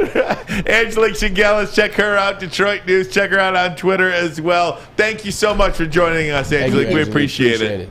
I appreciate it. Thank you. Tell Wojo we said hello. Give Wojo a best. Give him a hug. No, I won't do that. That's great. And tell Mom I want some spanakopita. Quick. There it is. Stat.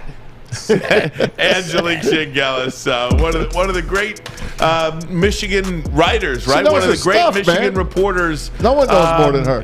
Seriously, in the last 50 years, I mean, she is the authority on Michigan football as far as I'm concerned. So it's great to have her here on Woodward Sports. For 20 years now. You what? I've been talking to her for 20 years now. I think the first time I might have talked to Angelique, I think I was in high school. So maybe 21 years. How about that? I'm getting old. That's awesome. You are getting old. That's what that means. She remembered your big day. How could you not? One of them, I mean. How do you not? All right, gang, we're going to take a break. When we come back, is Michigan State the best in-state rivalry there is in the country? Is USC-UCLA better? Which in-state rivalry is the best in college football? We'll do that next. Ermanni and Edwards. Woodward Sports Network, the bottom line. Okay, you thirsty little spin goblins. I want you to pedal into the next dimension. Spin it! Spin! Spin! Uh-oh! Carmen's falling behind. Let's give her the hiss of shame. Spin! Spin! Spin till you bleed! Don't ride the bike of shame. Come to Planet Fitness and find your own lane with tons of equipment, free fitness training, and no hissing. Join today for just $10 a month. Career in an industry that is always essential. That's right. I'm talking about the heating and cooling industry.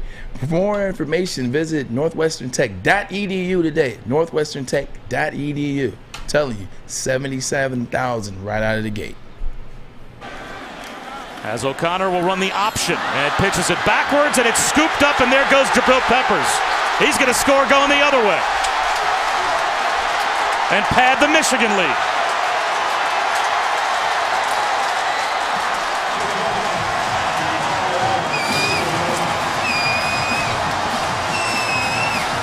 You can go ahead and add that to the Heisman reel because he's in that conversation, and he's earned a whole lot more of my respect than Antonio Hayes. Michigan got up to 2. I mean, you forget 7-0 because Michigan, has had a habit of just getting crushed by Ohio State and 3-3 against Michigan State.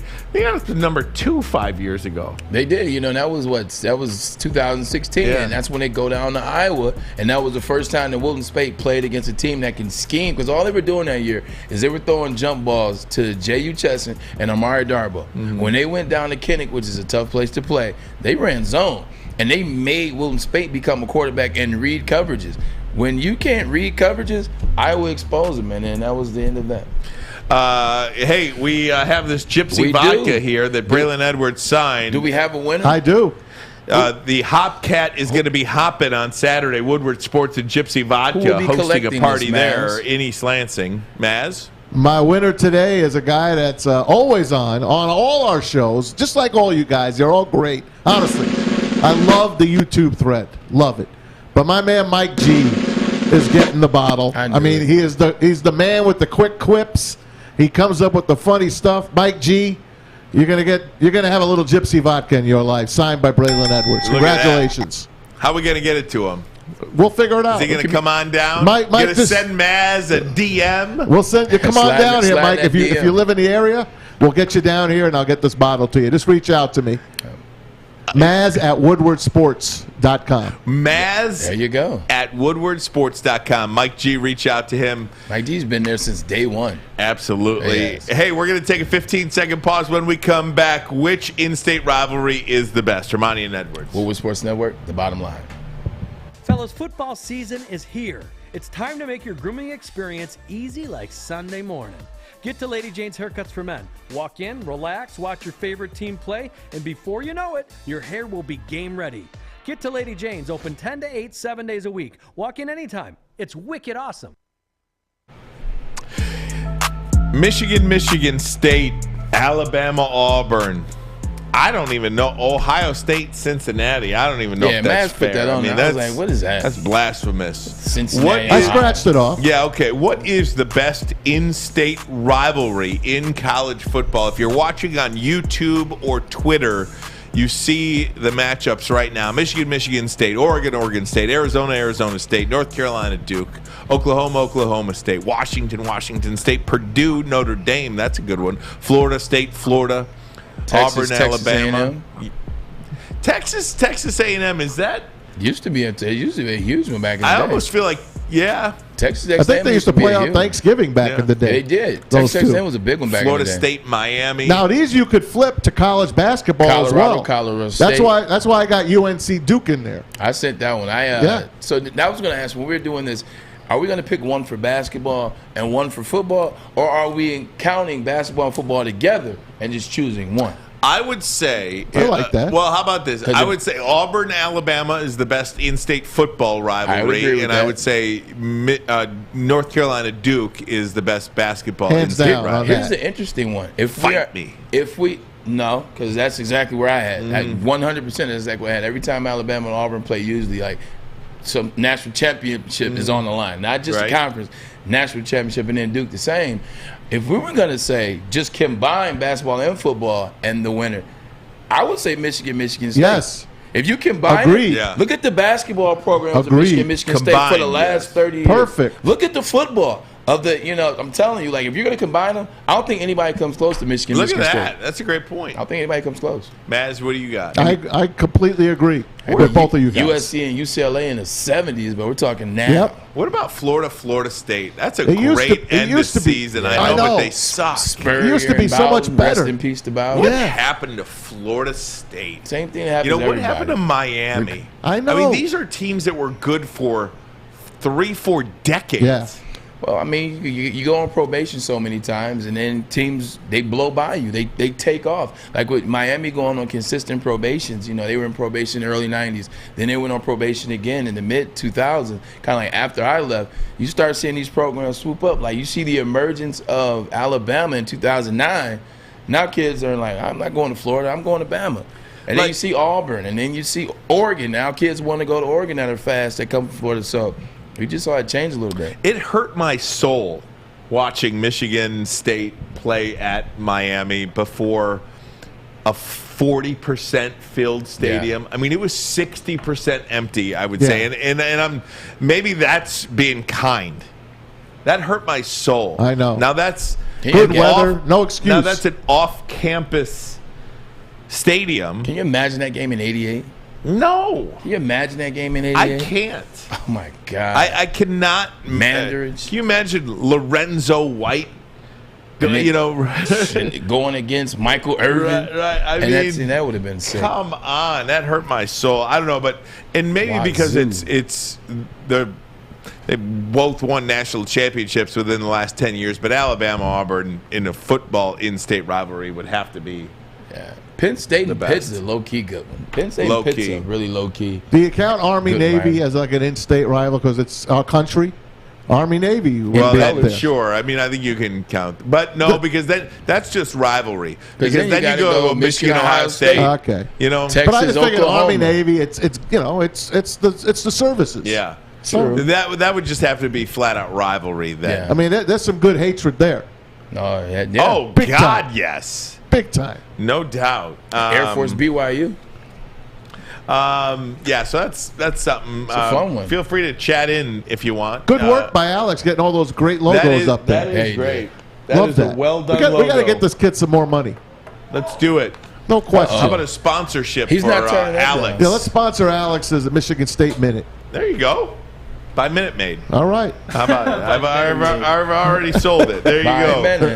Thursday Night By Football Minute. tonight. Gang, I want to get into it. I want to get into it because I I don't know. So Devontae Adams is not playing in this one. I know you're afraid to talk about this. Would you like me to do it? No, I'll do it. Okay, I'll be happy to do it. I'll do it. Okay, I'll do it. Go ahead. Here's the deal. Devontae Adams is not playing in this one. How come? He has tested positive for COVID-19. Is he vaxxed? He is vaxxed, Okay. and he will get paid. Okay. However, Alan Lazard is not playing in this one because he's a close contact. Is he vaxxed? He is not vaxxed. Is he healthy? He is healthy. He has tested negative every day this week, and he will forfeit a game check. Yeah, it's tough. Why? Either you're negative or you're positive. If you're negative every day, why can't you play?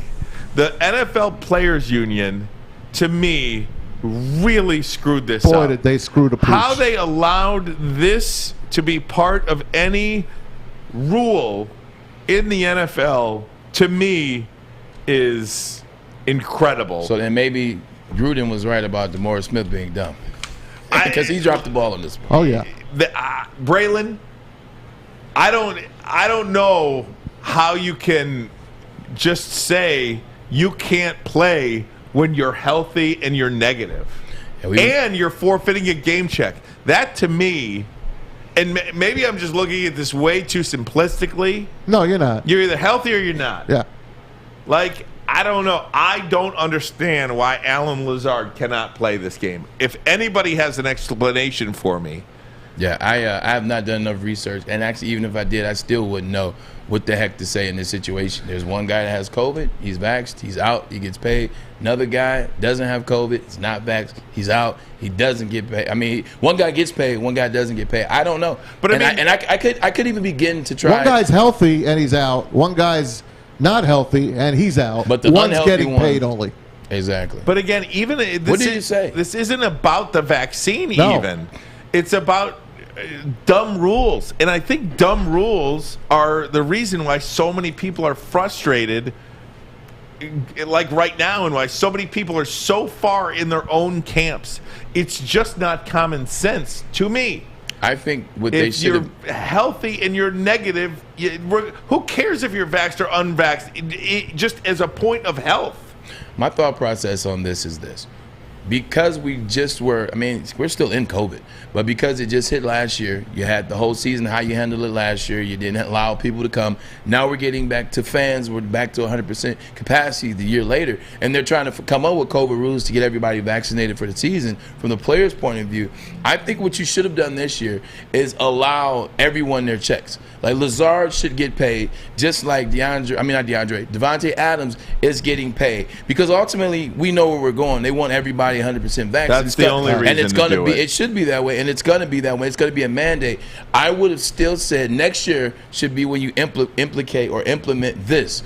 Like if next year you want to do this where you've had 2 years to kind of put a system in place and let players know, hey, look, this is how we're doing it, but you're giving them 2 years to adapt to it. Next year would have been fine. This was too early to do this year in terms of how they implemented how Lazard is healthy but not getting paid. They should have had, you could have get your salary this year if you're vaxxed or not. Next year, they should have had the implementation. Here's how it's different from the real world, too. Here's where professional athletes and regular people who have regular jobs are not all created equal. Right. Because, there are vaccine mandates for, airline workers or hospital workers or whatever. It's not a realistic thing. It's not realistic to test them, those workers, those employees, every single day before you come to work, before you can get into work.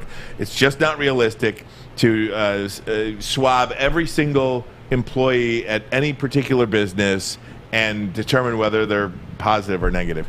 It is a realistic thing to do for a professional athlete on a professional sports team. Yes. So again, if there's somebody out there smarter than me that can explain to me how somebody can test negative every single day, including today, and not be able to play tonight, why that person cannot play, it is bad policy to me. Maybe it falls in line with the rules and regulations that were set up prior to the season with the NFL and the NFLPA, it's just a bad policy then to me. That said, it's going to be a hell of a game tonight. There we go, man. Way to Packers get us back on and track. Cardinals. And I think the Packers are going to win this one. they're 6.5 point dog. I think they're going to win He's it. got no one to throw With to. no Valdez-Scantling. With He has no nobody. Devontae Adams. I just got I a hope they feeling. win. I just Got got a a feeling? feeling. It's not about. This is Braylon's team. It's Aaron Rodgers. It is Aaron Rodgers. So having a feeling about Aaron Rodgers winning a game, I don't think there's anything wrong. I like with where you're going. I'll take the 6.5. I will. This one's just tough though. Like at the clip that the Arizona Cardinals are playing it, Kyler Murray is not just fast. Kyler Murray is not just electrically fast. Kyler Murray is not just a brain when he's throwing the ball. Kyler Murray is getting through his reads, and he's electrically fast. You get Buda Baker. He's playing well. He's an all-pro. You get Murphy. You get not JJ White. JJ's out, but you get Chandler Jones back. They're all-pro. D lineman, defensive end, sack master who Belichick let go. I'm telling you, man, it's tough to bet against these guys. They're playing at a different clip. Just a different clip right now. I will say, how many times has Devontae Adams been out, or Greg Jennings been out, or over the years? Insert receiver. Yeah, here. where you're like, you know what? Randall Cobb will be big tonight. How many? You know why you know who Valdez-Scantling is? Because he gets thrown to by. Because he stepped up when one of those guys was out. And you were like, how do you say this dude's name? Valdez? What? That's how. This is Aaron Rodgers. This is Aaron Rodgers. I think that they're going to win this game tonight. It's Aaron Rodgers. I understand that, but I mean, it's tough. It's not like you're playing against a team in Cincinnati who we believe to be good and we believe to be on their way like the Cardinals are. They're doing it just ridiculous. J.J. Watt out tonight for them and moving forward. We got Aaron Rodgers on the game tonight. Big matchup. Here he is. Well, we're playing a great football team. They're 7-0. They've got a lot of confidence. This has those playoff-type implication games, even though it is just Week 8. We're aware of that. A lot of times when you're not playing a division opponent, it comes down to tiebreakers like this. There's still a lot of football and a lot that can happen throughout the season with momentum and the way teams play, but this is an important one. It's one of those Thursday games that the league loves so much. They're tough, obviously tough on the bodies, but we're looking forward to the challenge and look forward to the 3 days off afterwards. You know, when I watch Aaron Rodgers do press conferences now, like this one, all I can see is the State Farm commercial where he's playing the guitar and he's as cool as he's they like come. this hippie character from like the '60s, and he's like, this song's about a guy that used to be my agent or something like that. Like that's all I can see now. He's got like the quiet voice. He's like, well, they're a championship team. This has those playoff implications. Like that's what you get out of him now. He's like this hippie guy. You know what the big Halloween costume is of the year? Princess. It's Jake from State Farm. Really? Yeah. It's an easy costume. It's an easy costume. Guys, we're going to get into some Lions talk. Lions and Eagles at Ford Field. Chris Spielman Day. Going to be going up to the Ring of Honor at Ford Field. All that and more. Plus, I'll tell you why I think the Lions are going to win this weekend. Oh, man. Ermanni and Edwards. Woodward Sports Network, the bottom line. I would have thought it. Tony is a third-generation logger that has a simple, practical approach to life and work. That's why his Coast DX342 knife is perfect for him. The stainless steel blade is rust-resistant and made for all-weather use. And the double roll-lock safety ensures that it will never inadvertently close when he doesn't want it to. That's why Coast is trusted tough. Hey, everybody, I want to tell you about Underdog Fantasy. If your fantasy team's in the trash, like most of mine, I have 5 of them. I'm sick that way. Anyway, you could pick a brand new team every day. You could do it for any sport as well, and you could do it at Underdog Fantasy through their slick mobile app and user-friendly site. You could join a league and draft a team in minutes, plus the folks at Underdog are going to help you start. They'll give you a free $10 when you sign up with the deposit of $10 of your own and use the promo code WSN. So visit UnderdogFantasy.com, the App Store, or the Google Play Store. Use WSN as your promo code. Put $10 in. They'll match it and give you $10 of their own. So right, you got $20 to play with. You could do Thursday Night Football tonight. You could do NBA, NHL, whatever you want. Tomorrow, the World Series will be back. Make your best team there. Do it at Underdog Fantasy, promo code WSN.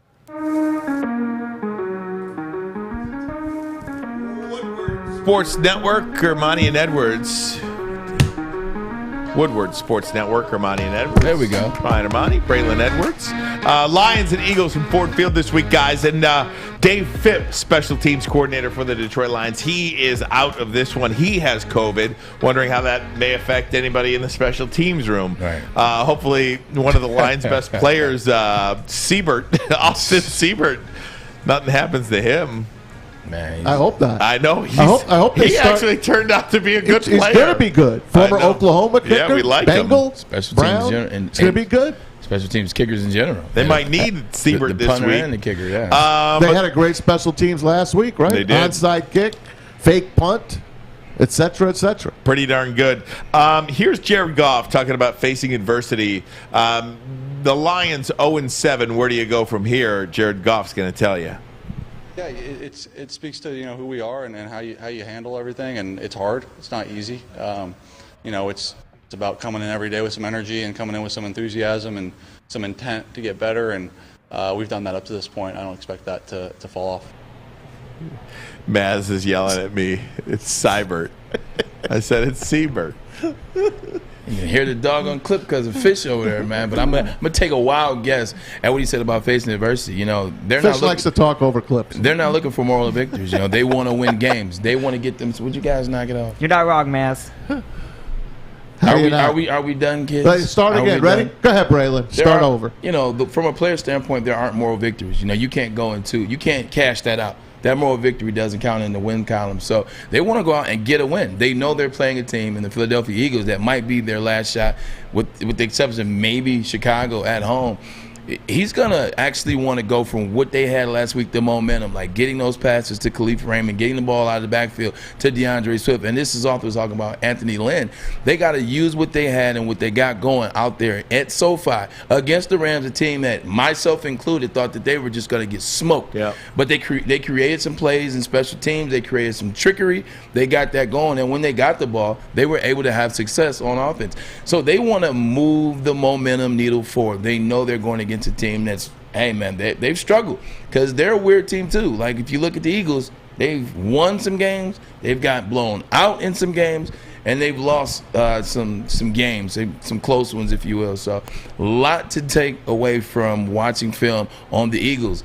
All Jalen Hurts does is if he gets out of that pocket, that's where he has success. He gets out of pocket, protection breaks down, throws passes over people's head, or he uses his feet. That's why I'm excited about the Lions' chances with this one. Who else did we see this year that can roll out of the pocket? He's fast. And when Lamar Jackson. There you go. And what did they do to him? Kept him in, corralled him, 4 sacks against him. So we've seen this guy or this type of player before and had success. So I'm very interested to see how the Lions play this. And this could be a huge win for him. Hurts ain't Lamar Jackson, though. What says he's not Lamar Jackson, Right. So this should be even better. Correct. They should operate even better around Jalen Hurts.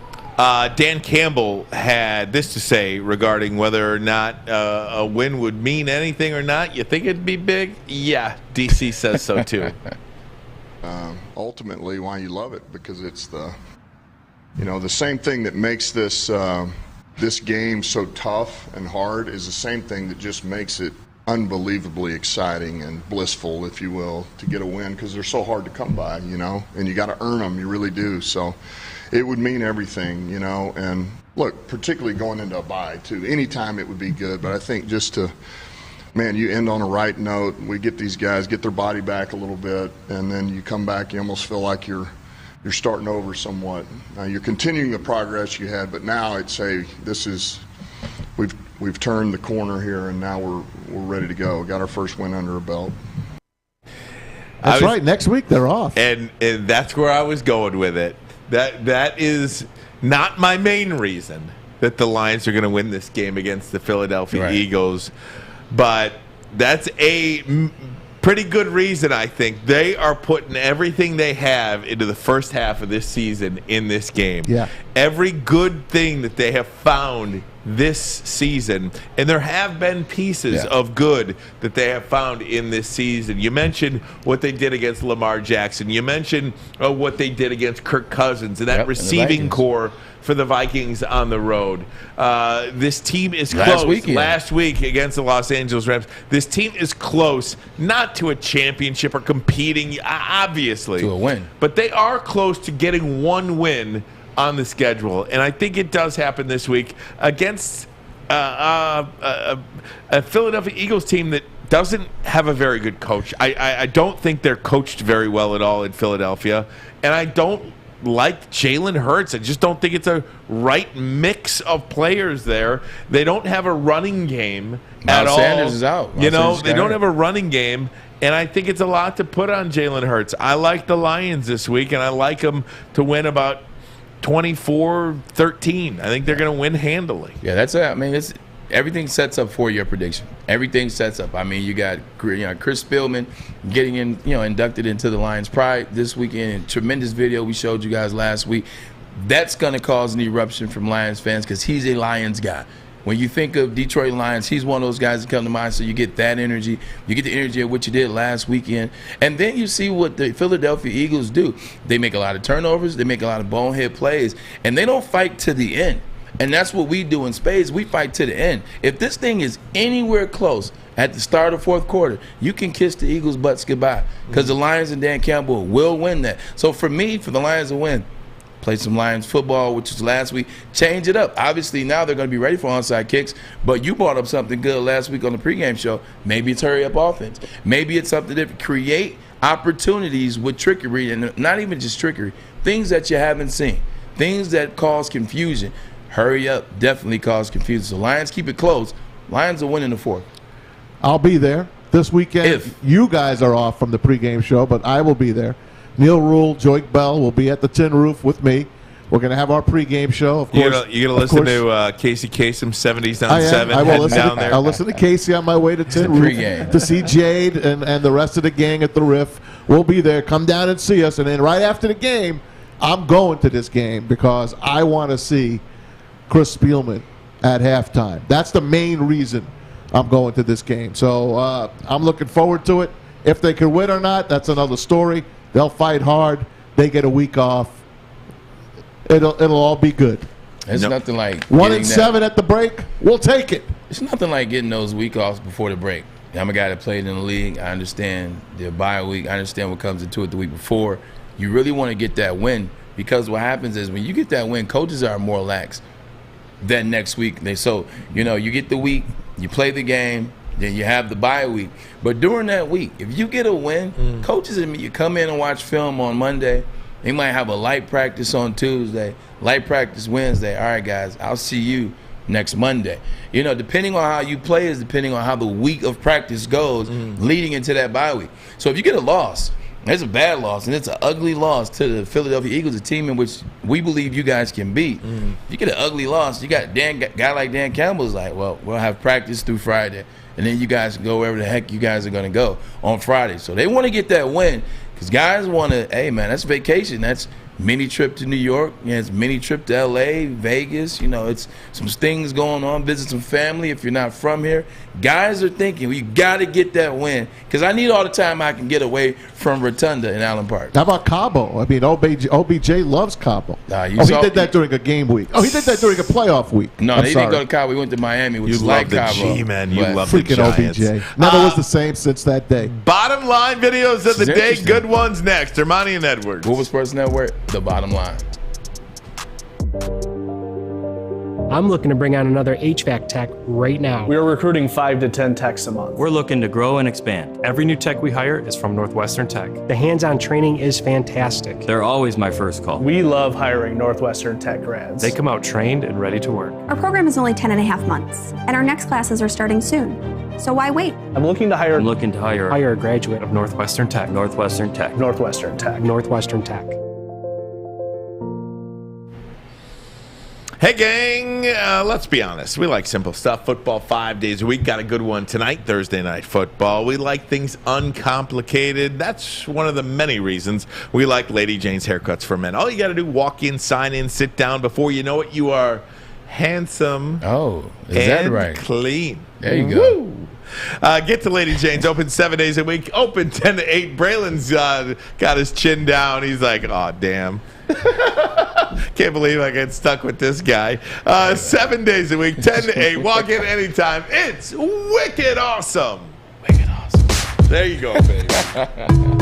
But you see where I did it from? I did it from away from the mic, so I wasn't all in your ear. Braylon, I love you, man. Hey, love you too, buddy. Right back at you. I just love you. Hey, Right by the back way, at you. fellas, to everyone listening and watching us here on Woodward Sports, tomorrow, not only will we talk about Chris Spielman, we'll have Chris Spielman live Look at that. right here on the Bottom Line tomorrow. Make sure you join us amongst other guests as well. Ooh, without check that question.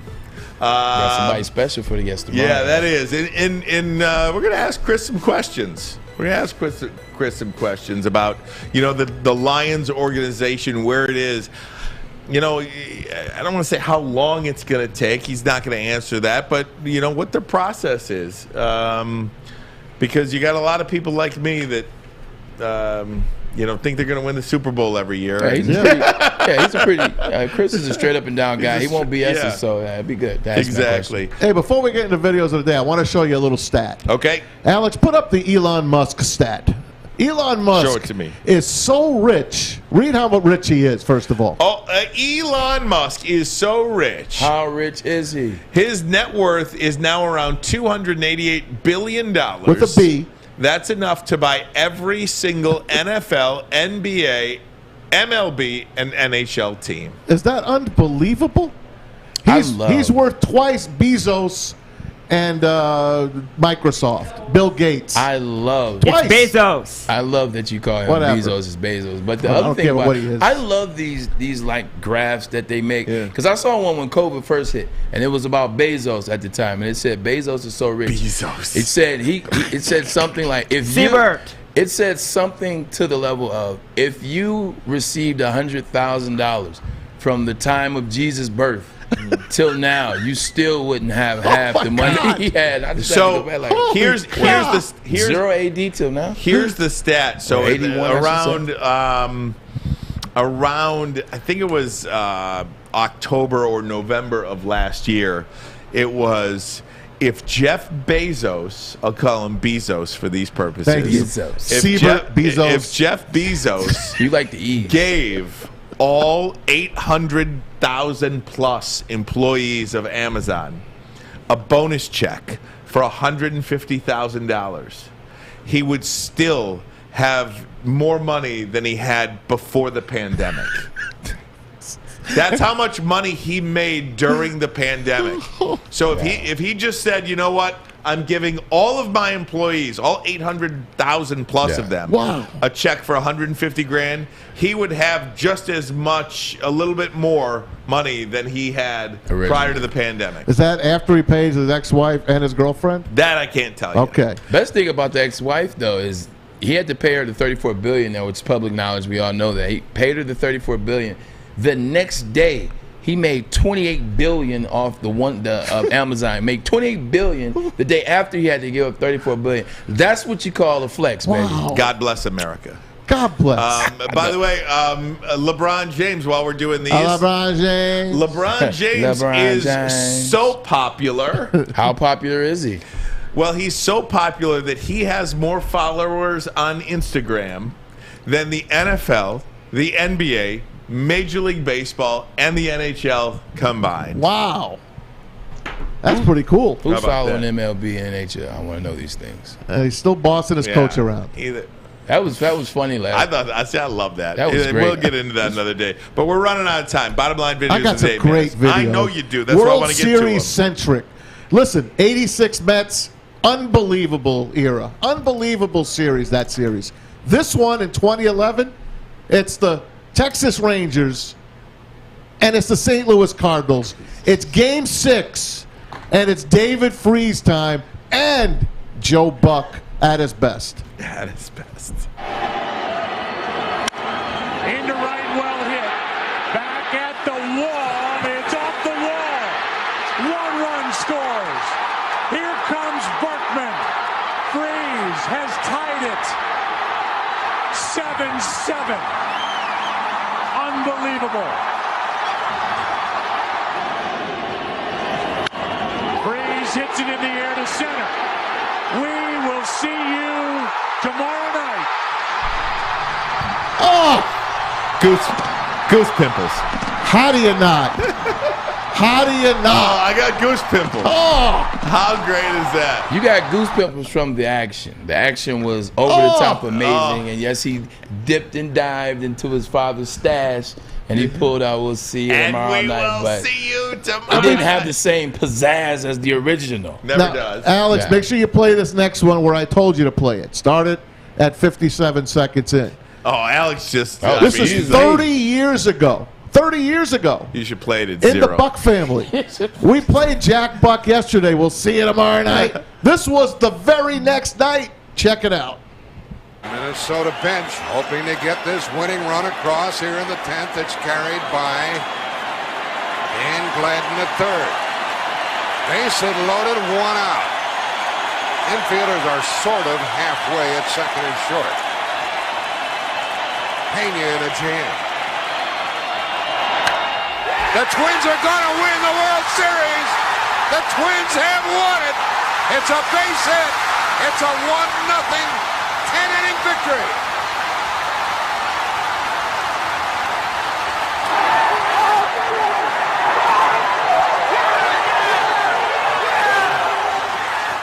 And that's a Jack Morris game. Jack Morris over John Smoltz, 1-0 in 10. Most dominant pitcher of an entire decade. That's of why he baseball. deserved to get in the Hall of Fame. I agree. Big Tigers, game pitcher. Tigers, Twins, Blue Jays. Yep. 10-year period. Huge. Nobody, you didn't want anybody more than Jack Morris in a big game. The World Series game-winning run, he really didn't have any enthusiasm as he was getting the home plate. Like, everybody else was going crazy. Everybody else was jumping up and down. They knew what had just taken place. He tried it home as if he was waiting for Game 8 or something. What the hell That was the man from Gladden. Dan Gladden scored. And the guy, Gene Larkin, MVP of that series. Who? Gene Larkin. Oh, really? Exactly. Yes. Not Gene Unbelievable. Lamont. Gene Larkin. Gene Larkin. That's right. That'll be like Golden State's first championship. Right. You're like, oh, man, Steph or Clay won MVP. Oh, actually, it was Andre Iguodala. How many World Series do we play and the Braves lose? Right. All of them. Here's the one that they Last actually one, won. Maz. 1995. Here it is. Left center field. Grissom on the run.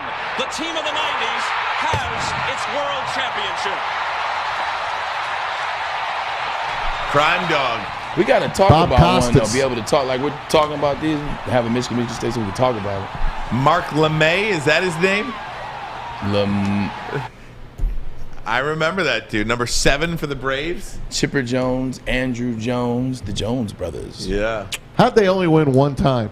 Well, Everybody lost. was gone by the time they got The Yankees. Hey, I got time for one more video. Do you? Yeah, Okay. This is the best one because Maddox. this is so Yeah, much it's a fun. good one. We've been talking about it, and Braylon dug this up for me. Graveyard, get it? Bruce Smith, set this up for me. Who did the Graveyard earlier this week? Miles So that was Garrett. Miles Garrett. And the comment is after the Kyler Murray game, Kyler Murray said, man, why you have me in the Graveyard? But he didn't get to Kyler. So Miles Garrett did it. Check out Bruce Smith's Graveyard of quarterbacks. Miles, I was inspired by your graveyard, but here's what a real graveyard looks like.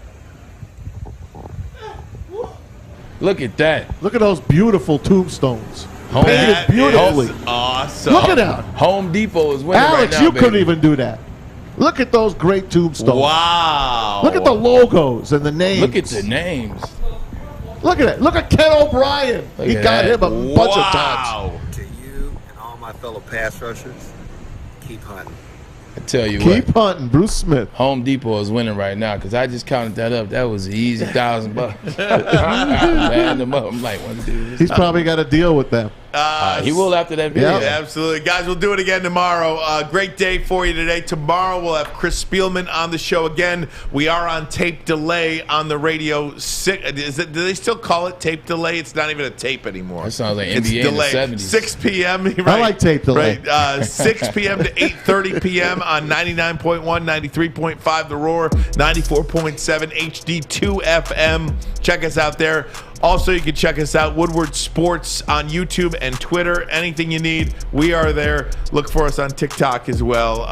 Great day. Braylon, bring us home. Hey, another good one in the books for the crew over here at The Bottom Line. Alex Fishmaz, myself, and Ermanni. I'm wearing the Lions gear because it is the Lions Alumni Week. So shout out to my dad, who we love to death, Stan Edwards, Calvin Johnson, Darius Slay, who was a part of that once he retired. Shout out to all the former Lions. Hope you guys have a good weekend. Hope the Lions get a win for you. And tomorrow I'm coming back with a bunch of maize and blue. So Michigan State, just be ready. This is Ermanni and Edwards, Woodward Sports Bottom Line. Woodward Sports Bottom Line. 7. Henne under center, dropping to throw. Has some time, lofting it, right corner of the end zone for Braylon, up in the air. Touchdown, Michigan! Do you believe this comeback? 2:59 to go. Braylon Edwards went up over 5'9" Jaron Hayes and grabbed it away from him, and now Garrett Rivas can tie the game.